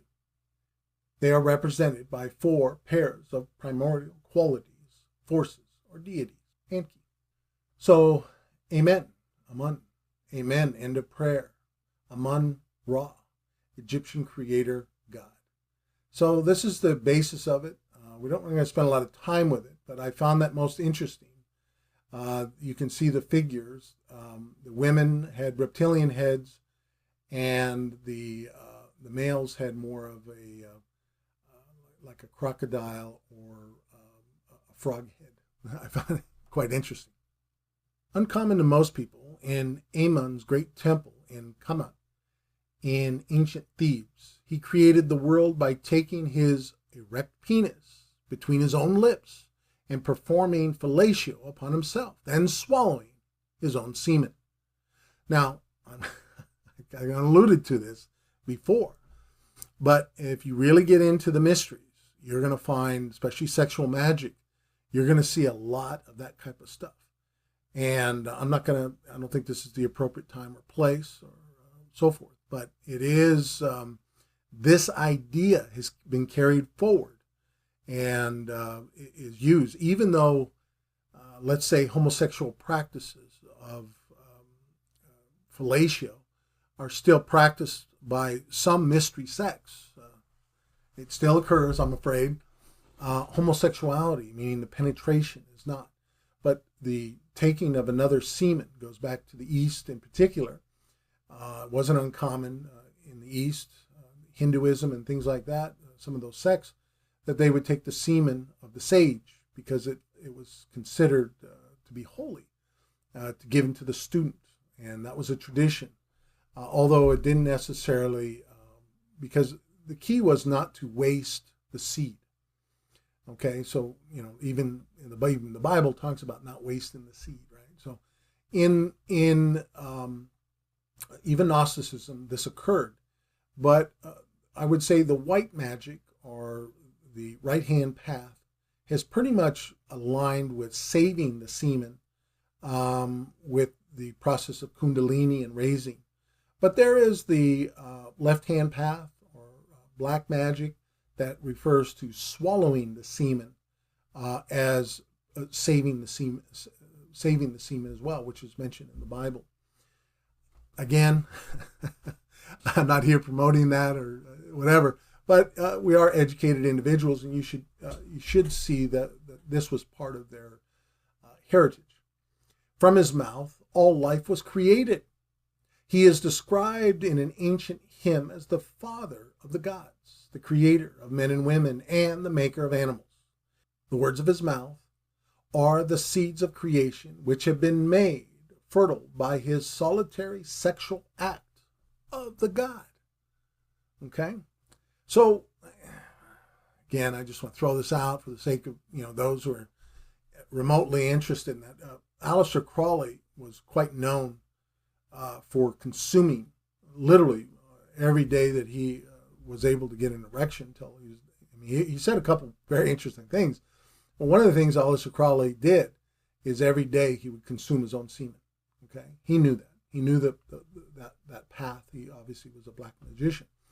But he also knew, and he had readily admitted it, he knew when he could no longer get an erection, which would allow him that source of energy or power, he says, now I'm ready to die. And he knew that. Right, so there is something to the right-hand path of the white magic of saving the semen. It is very, it basically is a source of fertility to the body and allows the body to live a lot longer and so forth. But he did some things, we can debate whether good or bad. I don't dismiss everything that he wrote about, but I've read some of his works. It's quite interesting. Okay, so and so you can see Amon's what was that? Amon's great temple, Kemet, he swallowed, right? So there you go, the depiction of him doing fellatio on himself. Okay, and go back to the earlier picture, right? You remember we showed that without that in there. Of course, the Christian world would have a fit over that. But basically the symbolism is save the seed, consume it, don't waste it on the ground like the Bible tells you, or save it. And the Bible also talks about it's better to get married if you have to, but it's better not to. If you're really seeking spiritual enlightenment, you save the classroom. These are the lessons that I get out of this anyway. So the rites of Ammon included overt sexual acts by the priests and priestesses of the god, which took place in the inner sanctuary of the temple at Kemet, and very likely involved the statue of Ammon that the sanctuary housed. Once a year, the pharaoh and his sister wife took the statue of the god out of the temple and carried it by boat to a secret place where a great sexual ritual of renewal was performed that ensured the continuing fertility of the land and all living things. So they justified their sexual acts and orgies and so forth as bringing fertility to the gods. They believe that. Now, I'm not into that, but there are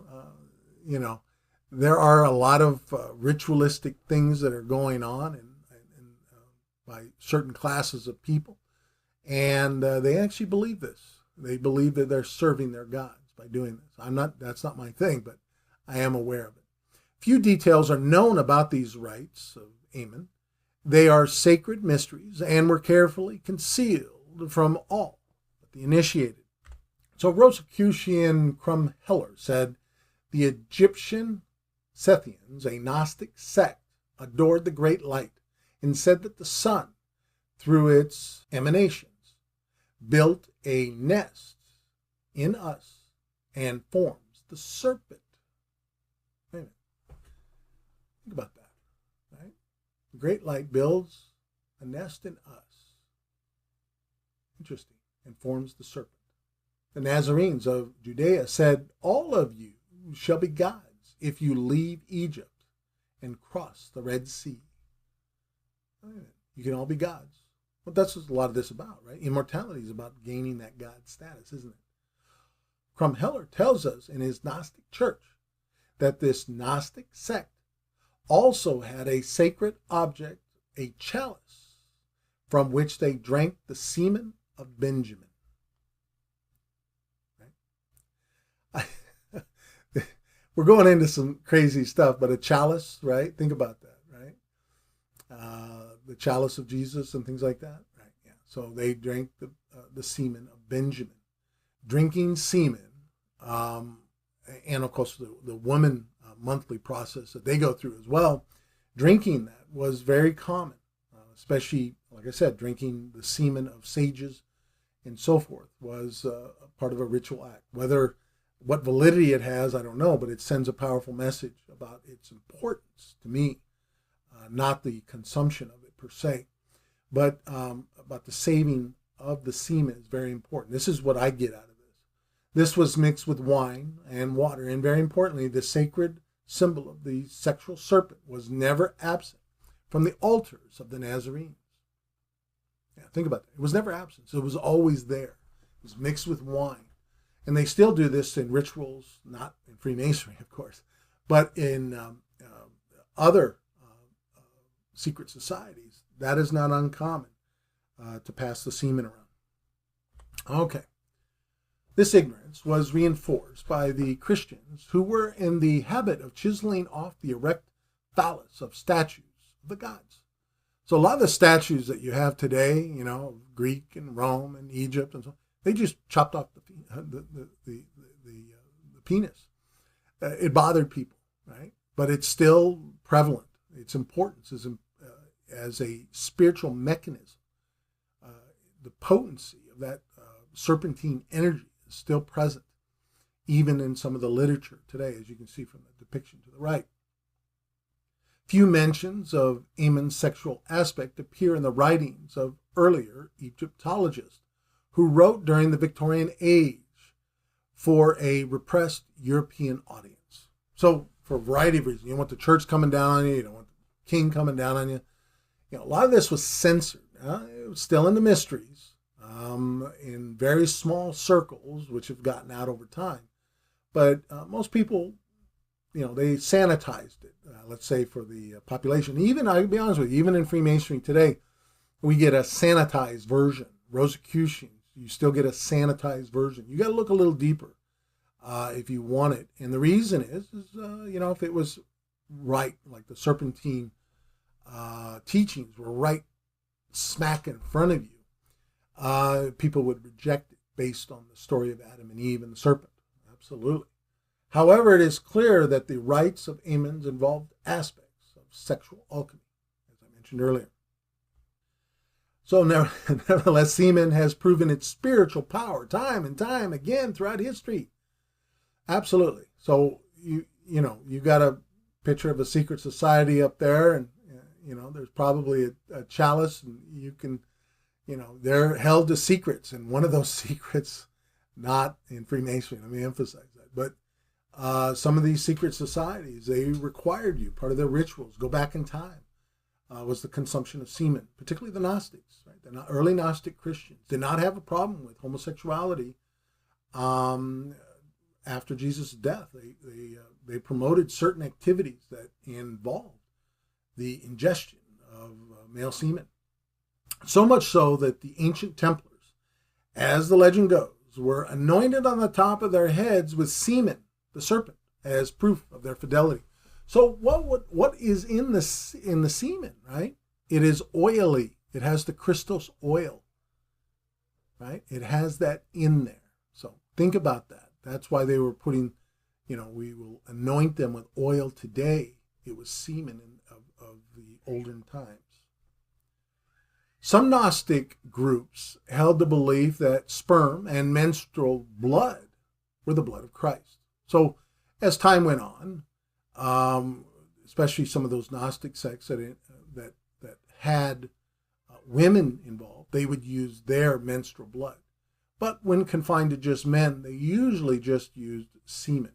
In fact, the Ordo Templi Orientis, or OTO for short, continued the practice of, it's called, to be more specific, spermognosticism, or consuming sperm for its spiritual significance. So remember, right-hand path is save it, rise the colostrum, and anoint the head. The dark side, or the left-hand path, is the consumption. That's why the OTO, it's really not popular with a lot of people today for that reason.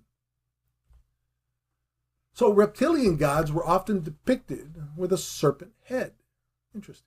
Reminder, semen was also referred to as a serpent by the ancients. Think about that. So you have the head, and by the way, there are some snakes that look like a male's penis.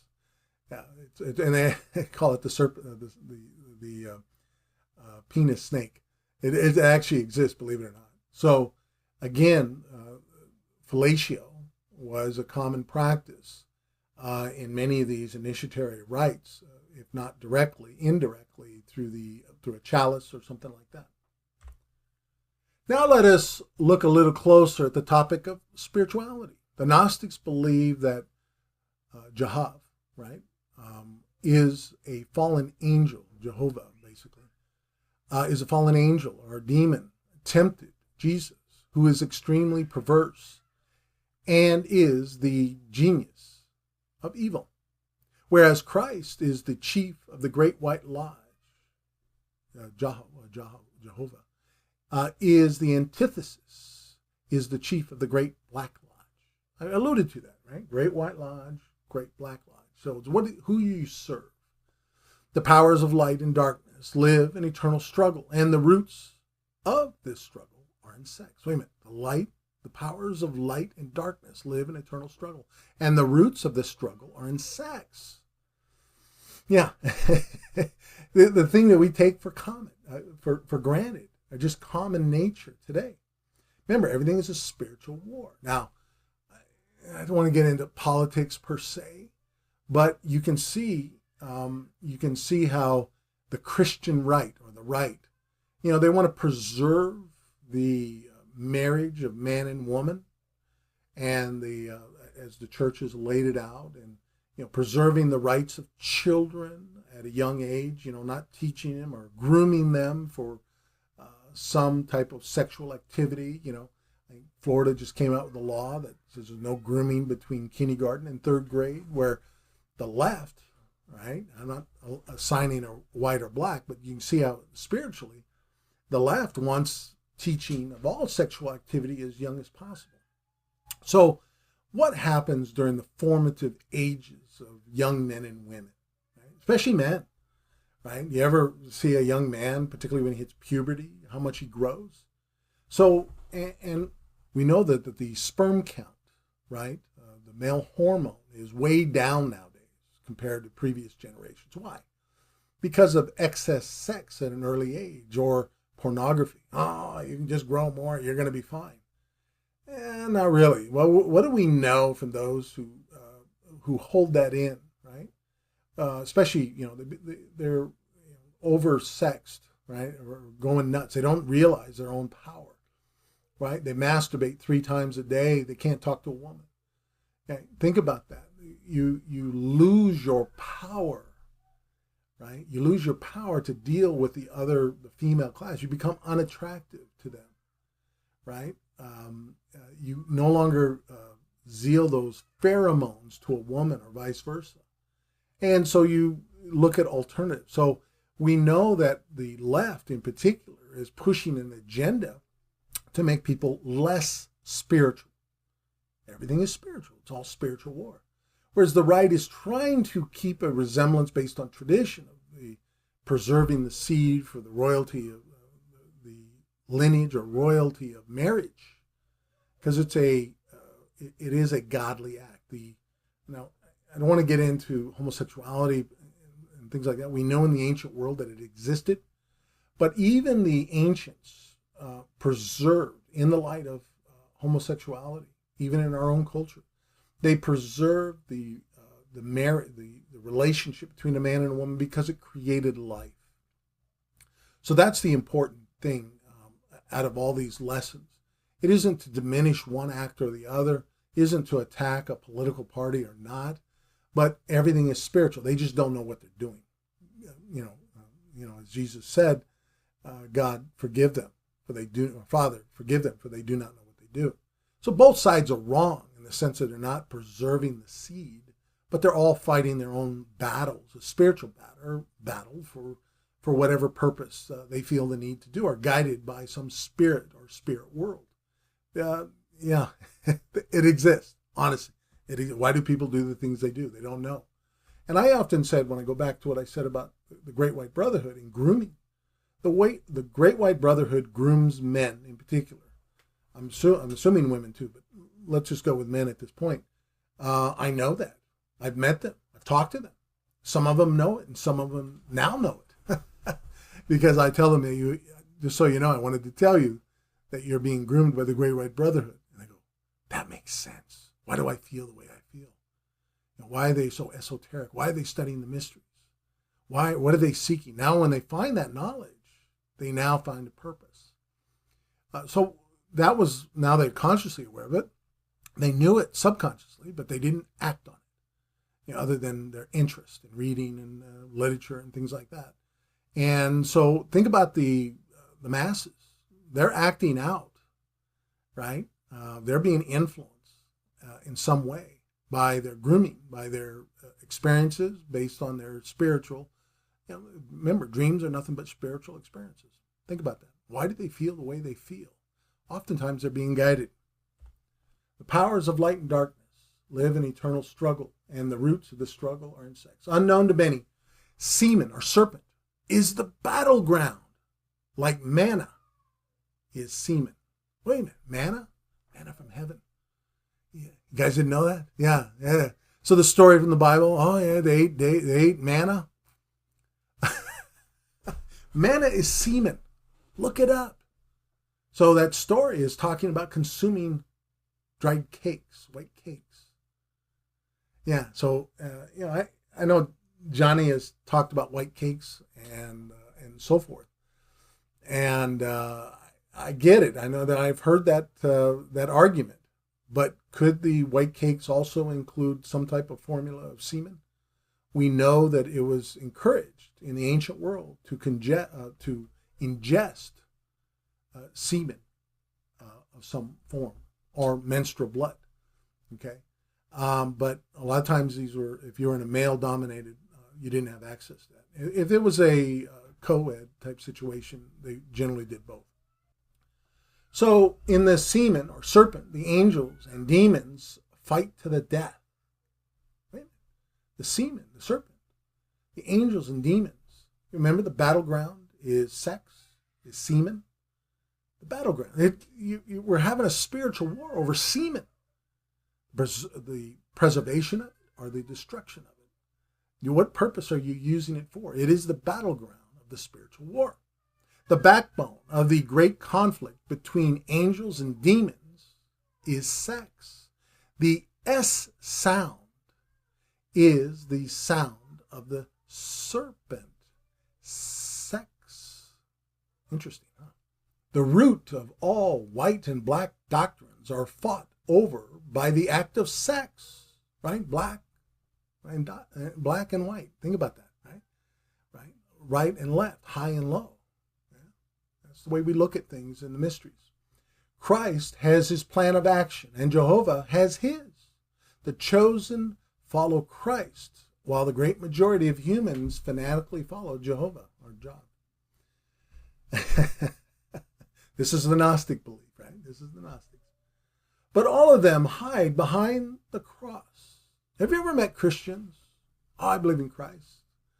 Kind of like a Mormon, is a Jack Mormon, or a Jew. He says, there are Jews and they're Jews. There are Mormons, they're Christians and they're Christians. Think about that, right? Or they're Muslims and they're Muslims. Think about that. They all hide behind the cross. As such, sexual magic with ejaculation of semen is black magic. So wait a minute. Sexual magic with ejaculation of semen is black magic, while sexual magic without ejaculation is semen is white magic. So, can you have sex? Absolutely. One of the Eastern philosophies are really quite clear. Have as much sex as you want. In fact, I disagree with that. I'm loyal to my wife and I've been for going on 40 years. But, so that is a relationship between us. But there's the belief that you can have as much sex as you want. Just don't ejaculate.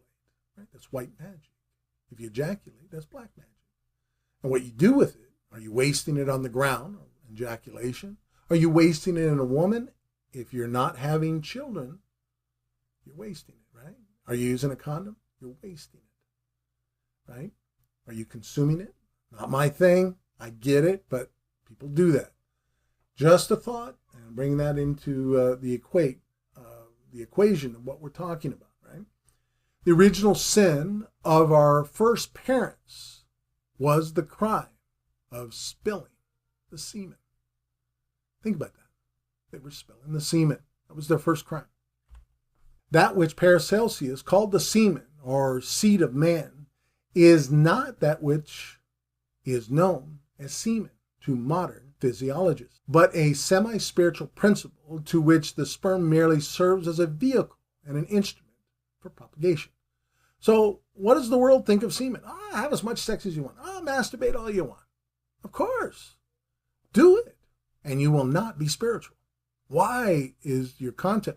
We have a saying in Freemasonry, which is we live in two worlds, right? You live in the spiritual world and the physical world. Well, people who have abused their sexuality right? What is it? What's this sperm used for? To create life. Either your own, to extend it, or to have a child. But to, waste it 3-5 times a day, or even once a day, or twice a day, without a purpose, right? That's what the world teaches. Use it. It means not. I can tell you right now, the longer you save it, the more spiritual you become. And that's not just me. That's other people. I'm in contact with hundreds of other people. And they talk about it all the time. I hit my 1 year. I had my anointment for 12 months. Yeah. And remember now, going into the serpent and how that leads into it, you want to actually do 3 years and have a leap year, right? And that has a line with the tail of the serpent, okay, or the 13th constellation. Sperm merely serves as a vehicle in the same sense as the body of a man is a vehicle for the manifestation of his interior spirit. Yeah, it is the grounds of spiritual warfare. The form of the vital force involves the magical use of sperm, the serpent, and ecstasy, culminating in an elevated status to a god of matter. God of matter. Interesting. Man will no longer die to his body in order to experience everlasting life. This is the sperm, right? The serpent is the key to immortality, and understanding its purpose and usage is vital. He will realize that he never was the body, and realizing that, he will realize also that he was never born and can therefore never die. The interesting principle when you start thinking about immortality. You were never born and you never died. That the body is a mere play of spirit undergoing transformations. I was asked a long time ago, how do you achieve immortality? I said, I don't know. You live long enough, I'm sure the spirit world's going to let you know. If you're worthy, they'll let you know. I think that's what they're alluding to. Right? But you need to understand the power of the serpent, the semen, the kundalini, spirit fire, as it relates to the body and to the spirit world. That the body is a mere play of spirit. Think about that. The body is a mere play of spirit, undergoing transformations. I love that. That the spirit endures forever, triumphant, changeless, yet ever new. As proof of sperm's serpent spiritual power, consider the following. Among commoners of the Muslim world, sexual connection with a spirit is considered a great omen, particularly to a boy who had just reached puberty. Notice that puberty stage. Think about it. Most favorable of all was when the first nocturnal emission of semen experienced by a boy was provoked by the Jinni spirit during the 10 days, basically, of the New Year festival of the Shiite sect. I can attempt to pronounce that name, but I will certainly do an injustice to it. El-Muhariam. Some young Islamic men deliberately delayed marriage to prolong relations with their spirit lovers. So they're having their first nocturnal emission. A spirit comes on them when they're a young man. They're super spiritually endowed because they basically preserved their semen other than a nocturnal emission. But the Jedi, the spirit, gets a hold of that, and they have a relation in the astral realm. They have a relationship with him each night when they go to bed. Yeah. This is their belief, not mine. But I find that they're spiritual lovers. We know people that have had relations with spirits in the astral realm, and they thought it was real. Yeah, they actually experienced that. And that happens in the West as well. So it's the power of semen, isn't it? One ascetic holy man claimed to have maintained a sexual relationship with the same spirit, shall we say, for more than 40 years. I believe it. I've heard of cases like that even in the West. Moreover, in alchemy, the male dragon, a winged serpent, remember, the more more volatile serpent, more active, is viewed as some modified form of sulfur, and the female dragon as a preparation of quicksilver. We're talking about alchemy now. One may also make a reference to sexual products of the human body, like the female dragon becomes menstrual blood, and the male dragon, semen. Interesting. Menstrual blood is regarded as the occult female equivalent of semen. When combined, they become super spiritualized. So you can see the serpents up here, fascinating. The double-headed phoenix, the serpents, wrapping themselves in there. They have significance.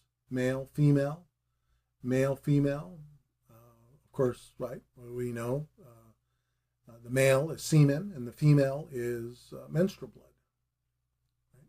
That's when you see these, right, the male and female, or the male and female, and you see the serpent or the reptile phoenix, it may in fact be referencing semen or sperm. So Kundalini is that spiritual energy. Everything is spiritual. There is a tendency among modern readers to dismiss past beliefs as foolish or evil whenever they are presented with views disagreed with. I think that's more common than most people realize. And if anyone got that far with this lecture on this video, you are truly interested in learning more. And I wish you well in your studies, but I hope to change the way you look at things just a little bit. But instead of rejecting such viewpoints, we should examine them for the lessons they can teach. So I'm reminded how the spirit world works sometimes. You wonder why you do things. Oh, that was instinct, or that was intuition, or, something. Remember, you are at night, right? When you dream, you're living a whole nother life or lives, right? You're experiencing things. You're gaining experiences that you will carry on a subconscious level into your consciousness. Oh, I didn't remember my dreams last night. Think about that. Of course not. So you don't know what your subconscious was taught. Consciously, you're doing things that you don't know why you're doing it. That's why most people just live their lives. And they have sex however they were taught, whether it's, heterosexual, homosexual. It doesn't really matter. What they're doing is they're wasting the seed unless they have a pure intent on maintaining that virtue to contact the spirit world. I got to be honest with you. They're being led. Everything is a spiritual war. Like the Kabbalistic belief that Eve's menstrual blood, or female sperm, was the semen of Samuel in his serpentine form, indicates a strong link between menstrual blood, semen, and Kundalini energy, which is always characterized as serpentine. So when you hear Kundalini, to really have that experience that you want, they're actually talking about what? Menstrual blood, saving it as much as you can, obviously, or consuming it, right? Semen, it's real easy for a man to gain that Kundalini experience by saving his seed. Now, I have to be honest with you. I am not an expert when it comes to women and Kundalini experiences. But I will tell you from my experience and from what I've been told, it's quite easy for a man to save his seed. And, 3, 6, 9 months, their spiritual experiences are phenomenal. Okay? The authority exerted over Adam by the blood of Eve shows a belief in its immense potency. In the Kabbalistic legend, it is the gift of Lilith, first wife of Adam, the serpent in the garden, to Eve that confers upon her power over Adam, or in a more general sense, a vehicle through which women can compel men against their will. So let's think about that for a second, right? Women, especially when you're a young man, entices you to have a relationship, whether married or not. But let's say you get married and so forth, and your first consummation is bliss. If you've held it for a long time, it's manna from heaven, right? It is. It's manna. It is wonderful. They entice you to spill the seed. Now that I'm married, I can spill the seed as much as I want. Well, you can, but you pay a price. So they are your temptress, if you will. Not surprisingly, the rabbis regarded this as a curse rather than a gift. Anything that gave women power over men would be looked upon by them as a curse. So that's why the early church fathers, think about that, right? They kind of cursed upon sex. They really thought of it as a sacred relationship between man and woman. And it should be done at certain times, even certain times of the month, and so forth and so on. Yeah. And not knowing, they attempted men to preserve their seed as much as they can. Even the priests, they were supposed to preserve their seed. Of course, all of that has been lost over the ages. As well, semen corresponds with the initial letter Yod in the Tetragrammaton. Yod has a unique role in the symbolism of the Kabbalah. From this letter, all other letters and all other words formed from these letters, and all wisdom expressed by those words arose. Yod, serpent, semen, is the seed of God. Right? Kabbalah. For this reason, the letter Yod is placed in the sphere of the Chokmah, the Father, on the tree of the Sephirah. In the three letters of man, semen is assigned to fury spirit in the qualities of the zodiac, to the cardinal signs which initiate actions and new enterprises. All father archetypes and the father aspect of all holy trinities may be related to semen. Interesting. The symbolism of the serpent also played an important part in Egyptian Gnostic, Christian, right, myths and worship, particularly the Orphites. In Gnosticism, it is the serpent who frees mankind from the tyranny of the chief archeon, Yaldabaoth. In Gnostic doctrines, Yaldabaoth is particularly both Satan and Jehovah of the Old Testament. Yaldabaoth is frequently called the lion-faced. Remember the figures with the lion face? And is said to have the body of a serpent. So the body of a serpent and the face of a lion. Yaldabaoth, right? Particularly both Satan and Jehovah of the Old Testament. The serpent gives Adam and Eve the gift of gnosis, or wisdom, which awakens them to their true divine state and liberates them from their bondage in Eden. So there you go. You got Mithra, right? Lion face, and represented with a serpent around it. And of course, Demiurge are Yaldabaoth, right? Face of a lion, body of a snake. And of course, you can see Yaldabaoth or Mithra is also like the dragon swallowing its own tail. Yeah, you see that? So you got Yaldabaoth or Mithra is also like the dragon swallowing its own tail. So you got Yaldabaoth, the lion-faced light power.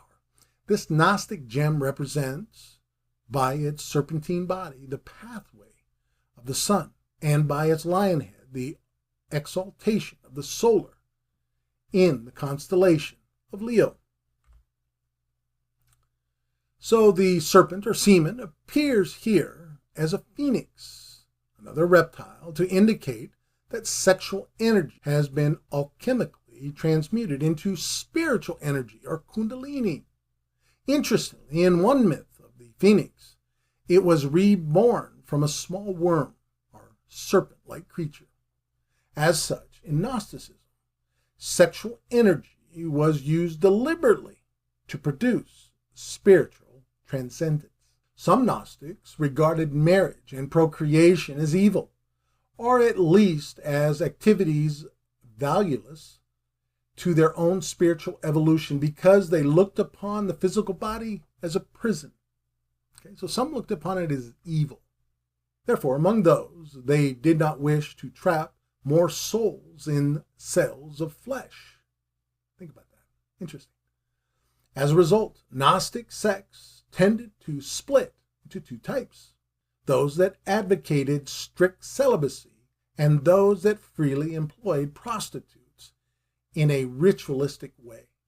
So, again, you can see the division of early Christianity going in two different ways, as we've discussed.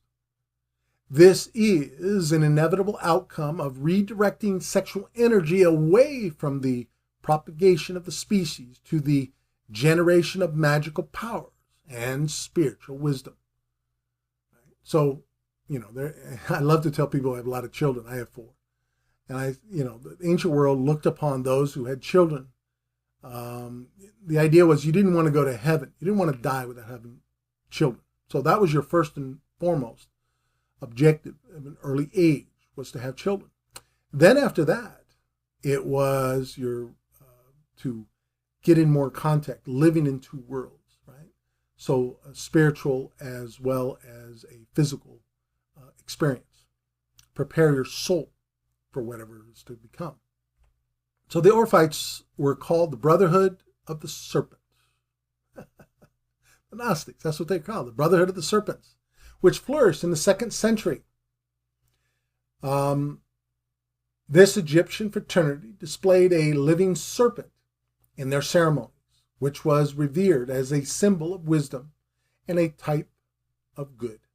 Orphites were a Gnostic sect of Egyptian extraction, apparently, which followed a mystical teaching on many points and used the serpent as a symbol so much that they were called serpent brethren, and like the Mayans and Aztecs, looked upon the planet Venus as the morning star. Interesting, right? The bright light, morning star, Jesus, the serpent planet. 13th constellation. Now, I did want to address one point, and Orphites, depending on how you want to pronounce it, they had their beginnings in Egypt, but what were they doing? They were just copying Egyptian culture, and they were incorporating into the teachings of Christ. So it had existed in Egypt before the Gnostics, and obviously spread throughout the world as Christianity spread. So Abrexus is it's an Egyptian sun god adopted by the early Christian Gnostics. Right? It has a human body, a chicken head, and serpent feet. We kind of covered that before, but we got a little twist on it. The name Abrexus became quite popular and spread from Egypt to the rest of the Roman world at a period when Christianity was not yet canonized by the church. So the early Gnosticism, right, that spread throughout the world before 321 AD, 324, somewhere in that range. And of course, the Christians, the canonized Christians, looked upon it as an abomination, so they tried to get rid of it as much as possible. The name Abrexus is found in Gnostic texts, such as the Holy Book of the Great Invisible Spirit, appearing also in the Greek magical papyri. So you have the Abrexus right here. So the Gnostics identified Abrexus with Yahweh, right, under the Greek form IAO. Abrexus also appears on the seal of a Templar Grand Master in a French charter dated 1214. The Templars' use of Abrexus as a seal was most likely a result of their expansive treasuries containing a number of ancient gemstones. So, of course, the Templars, which had their basic growth and origins in the Middle East, right there, right in Israel, more than likely traveled within the realm of Egypt, and they picked up on this, and they made this one of their gods, shall we say, or their forms of early worship, or the character representing what, those points that they wanted to emphasize, at least in the ancient world. And to them it had significance, but to the church, they looked upon such things as an abomination. So I want to throw this in. We're starting to approach the end here. But universe, one song, one truth, all right? So the idea of abracadabra or abrexus, right? That's basically what it is. Use your words wisely. The cells of your body react to everything everything that your mind says. Negativity brings down your immune system, right? So words, they cast spells. That's why it's called spelling. Spelling. The words are energy. Use them wisely, okay? So abracadabra. Abracadabra comes from abrexis. The abrexis word may also be related to abracadabra, which is a magical word used in incantations and holds special healing powers. Abracadabra, right? We joke about it, but it's actually a spirit word, like all spelling, like all words that you say. Be careful what you say. I often tell students of the mysteries, be careful what you say, think, see. What are you putting in your mind? If you're inclined for spirituality and you want to have contact with the Great White Brotherhood, or you want to serve humanity in that capacity, which is the purpose of the mysteries, to be honest with you. If you want to do that, you have to raise your spirituality. And how do you do that, right? Control that sexual energy. So the 7-letter word abrexis was used throughout the mysteries, including Freemasonry, by the depiction of 7 stars. Interesting. So you can see the 7 stars in some of the depictions that we use in the mystery schools, and including Freemasonry right here to the right. Fascinating, isn't it? 7 stars. In sacred Egyptian art, one often sees important personages with a snake coming out of their foreheads, right? Think about that. Think about the serpent energy that comes up from the furnace, right? Of the penis area. Think about it. It goes up and it anoints the brain. And why wouldn't they have that depiction on the forehead? This serpent symbolically signifies that the person had attained the status of a sacred serpent, or Uraeus, which is the emblem of supreme power. At least as a minimum, they understood what it meant. They understood the power of that serpentine power, that kundalini power. That's what it represents. Other people have different meanings and they simplify it, but in the mystery teachings, that's what it means. This serpent power, like the power of kundalini, is enhanced by controlling the power of semen, sperm, which has already been discussed. Middle Eastern and European mysticism was not dead at the time the United States of America was founded. Many people believe that the hand of the mysteries were controlled in the establishment of a new government. The signature of the mysteries may still be seen on the Great Seal of the United States of America.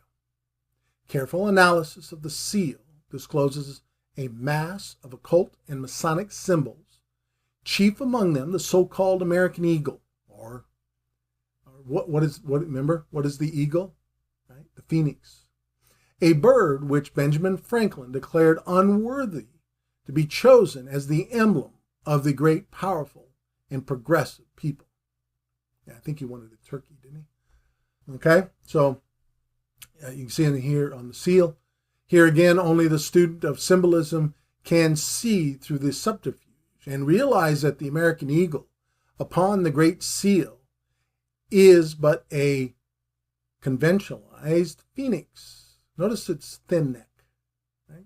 A fact plainly discernible from an examination of the original seal. There's more.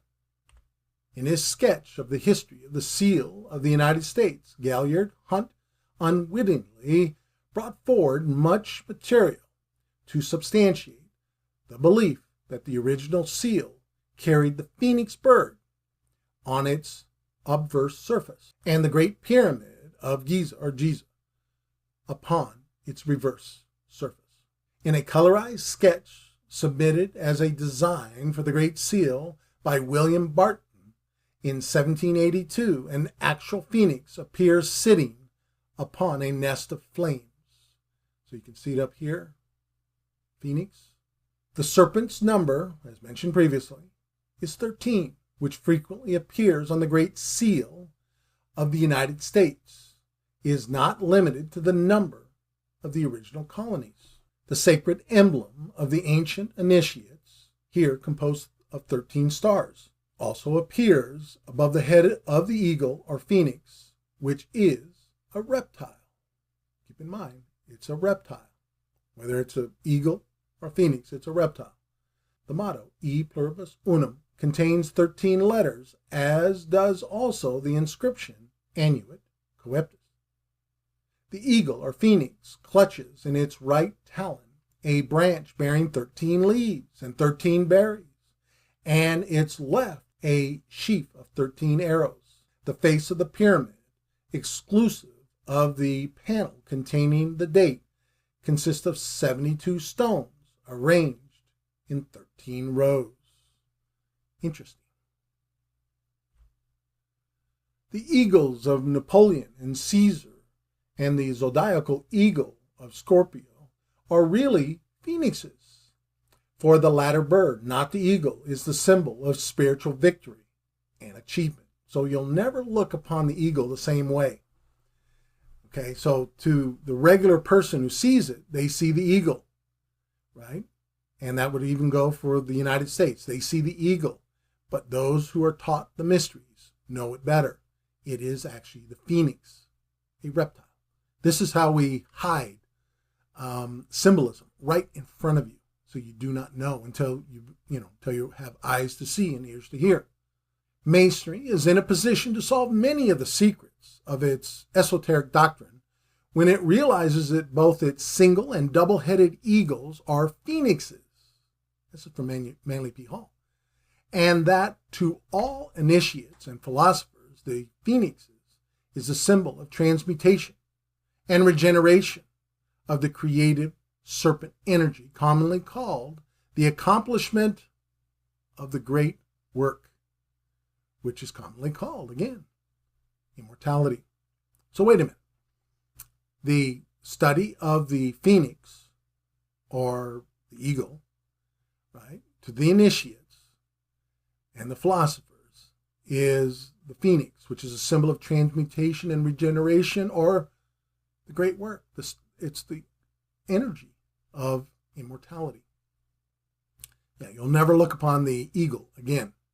And more importantly, the double-headed phoenix is a prototype of the androgynous man, for according to the secret teachings, there will come a time when the human body will have 2 spinal cords. Yeah, 2 spinal cords. Remember, 2 pineal glands of the serpent, by means of which vibratory equilibrium will be maintained in the body. So you'll have yin and yang, you'll have that balance, right? So not only were many founders of the United States government Masons, but they received aid from a secret and august body existing in Europe, which helped them to establish their country for a peculiar and particular purpose known only to the initiated few, or in this case, those who could read, or those who went on the Immortal Light tour to Egypt. The Great Seal is the signature of this exalted body, unseen and for most part unknown, and the unfinished pyramid upon its reverse side is a trestle board setting forth symbolically the task to the accomplishment of which the United States government was dedicated from the day of its inception. Yeah. That's why we believe in the secret societies. And of course, Manly P. Hall wrote about it. And others, okay, here we've got Rosicrucian, their history and aims. But others have talked about it, about the special significance of the United States in the mysteries, or the mystery schools. One of the oldest stories ever written was the Epic of Gilgamesh, who lost the power of immortality to a snake, similar to the story of Adam and Eve. The serpent was a familiar figure in the mythology of the ancient Near East. Also, Ouroboros is an ancient symbol of a serpent eating its own tail that represents the perpetual cyclic renewal of life, the eternal return, and the cycle of life, death, and rebirth, eventually leading to a life of immortality. So we've got the Sumerian fertility god, Nizgendia, was sometimes depicted as a serpent with a human head, eventually becoming a god of healing and magic. Very common, isn't it? And of course, as mentioned earlier, Jesus, who so many scholars believe was initiated into the Egyptian mysteries. I believe that, absolutely. Those lost years. Yeah. And was well aware of their serpent teachings, was himself depicted as a serpent by the Gnostic, right? The Egyptian Gnostic Christians, as I mentioned earlier. He once said, "Behold, I send you forth as sheep in the midst of wolves. Be ye therefore wise as serpents and harmless as doves." Matthew 10:16. And finally, Jesus depicted himself as a serpent. And as Moses lifted up the serpent in the wilderness, so must the Son of Man be lifted up, that whosoever believes in him may have eternal life. See how it's all lining together now? Yeah, John 14:15. And as mentioned earlier, right, we got Thoth, or Hermes, was called the dog-headed because of his faithfulness and integrity. He is shown crowned with a solar nimbus, carrying in one hand the crux and Sada, the symbol of eternal life, and in the other a serpent wand staff, symbolic of his dignity as counselor of the gods. There we go. How it all, and of course you got the Anika in his left hand as well, or however you want to pronounce that. So Isis is often represented with a headdress consisting of the empty throne chair of her murdered husband. And this peculiar structure was accepted during certain dynasties as her hieroglyphics.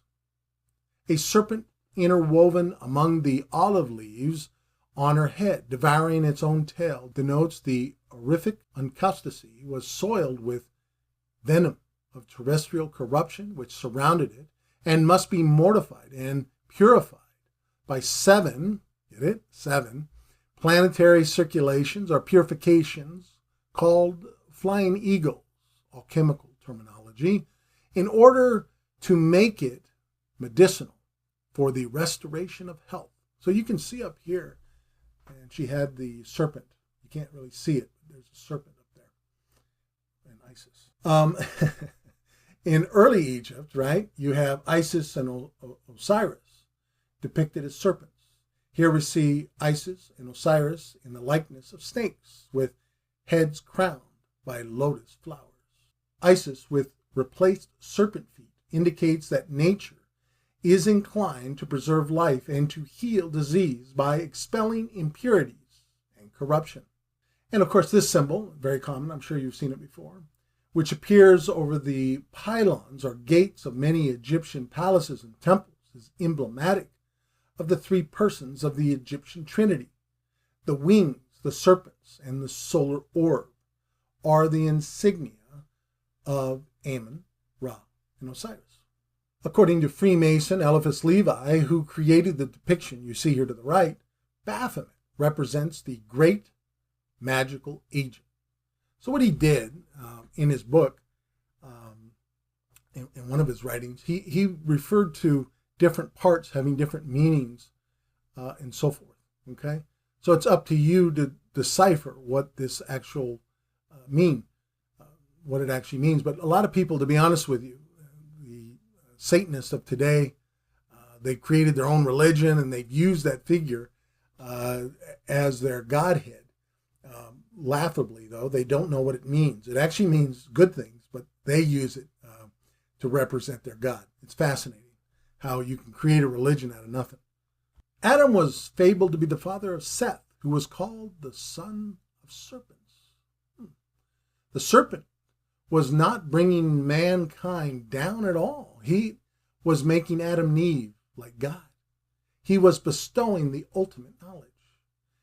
This is secret Gnostic language for the very knowledge to be found within oneself via the union of male and female opposites and a whole process of psychological growth.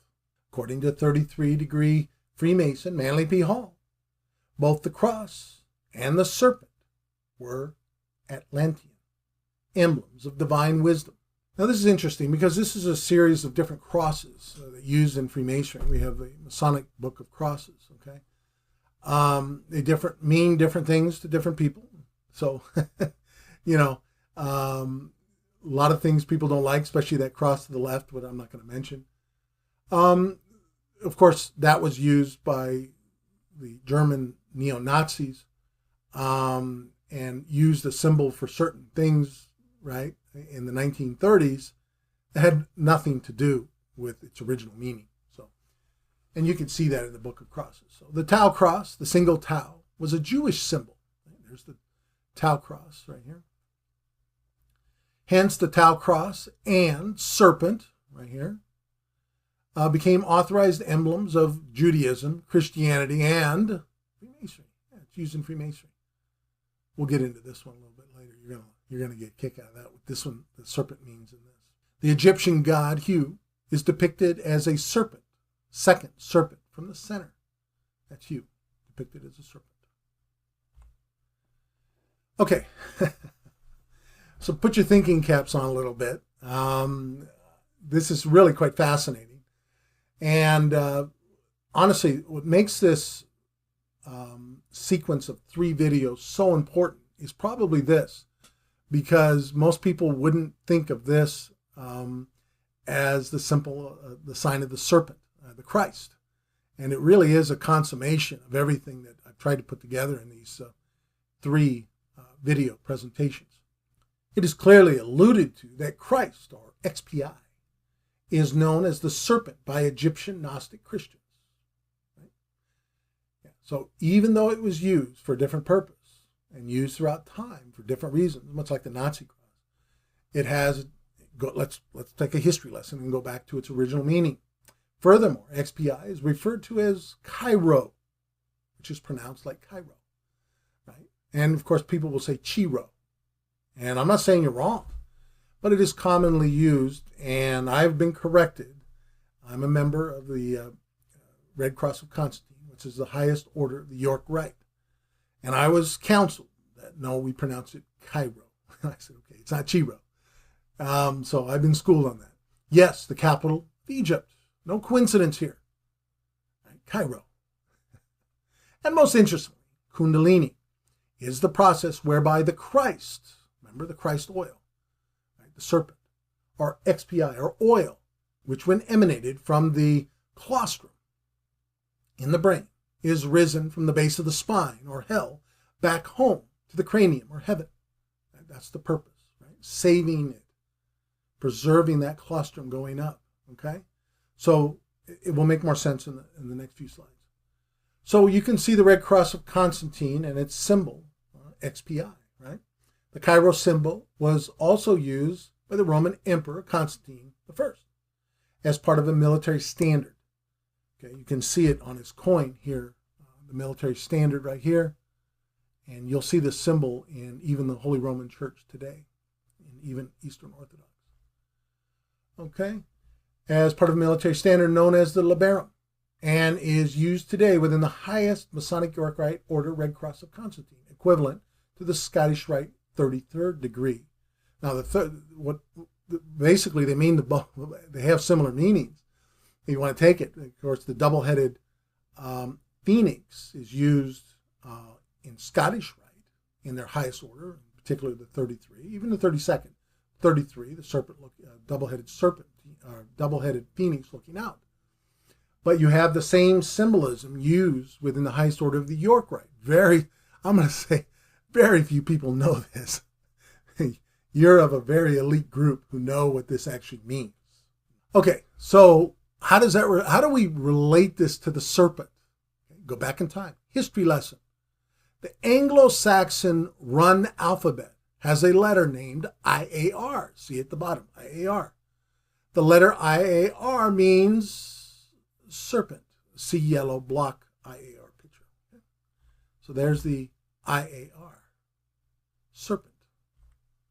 That's the serpent sign right there. Interesting.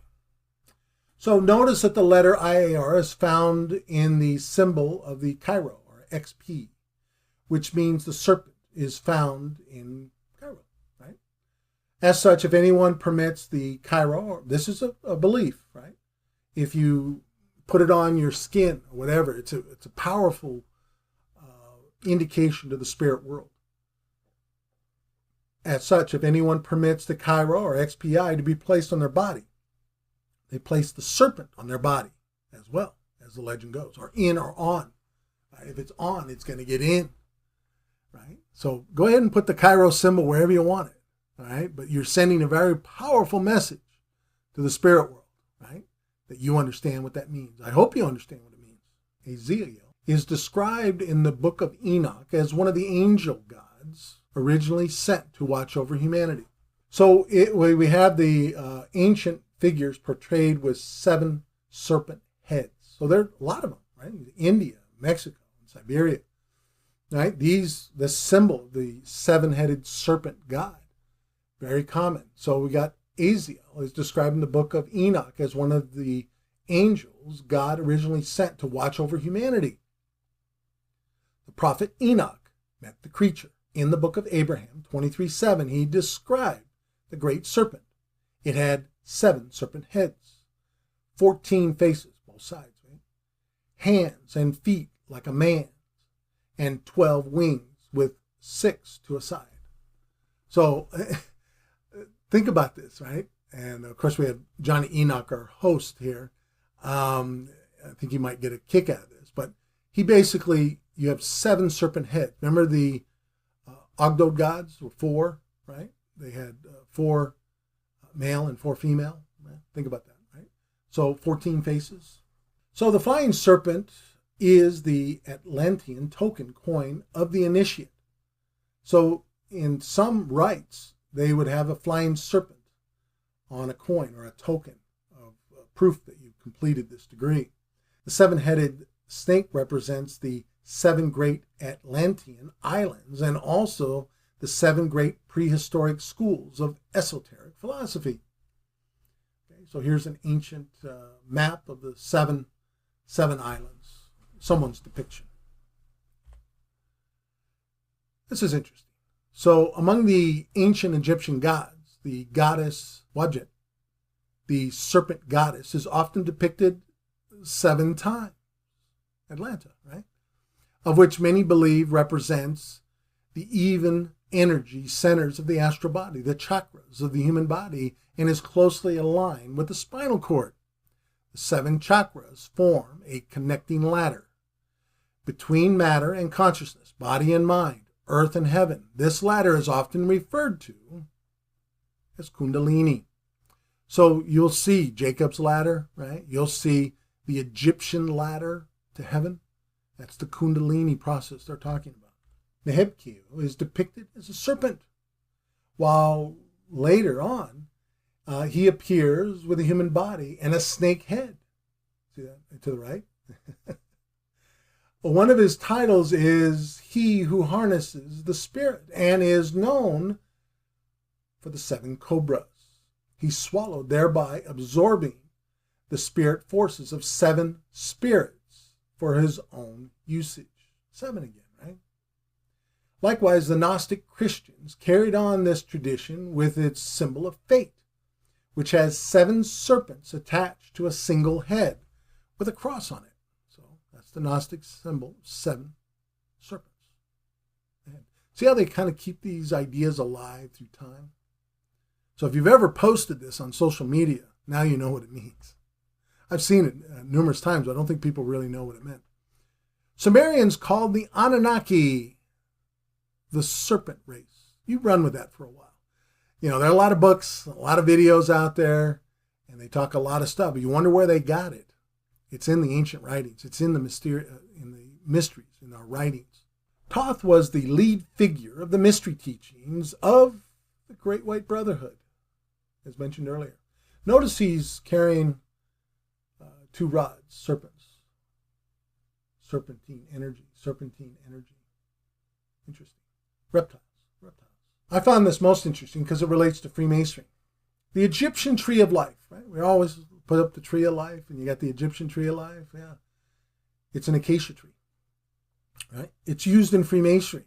The acacia tree is used in Freemasonry, but most Masons don't know what it means. Was the home of the phoenix, the reptilian bird, right? Think about it. A reptile, and was believed to represent the soul of the sun god Ra, a falcon reptile. He's a falcon, he's a reptile. The arch enemy of Apep, the great serpent. Put a twist on things, right?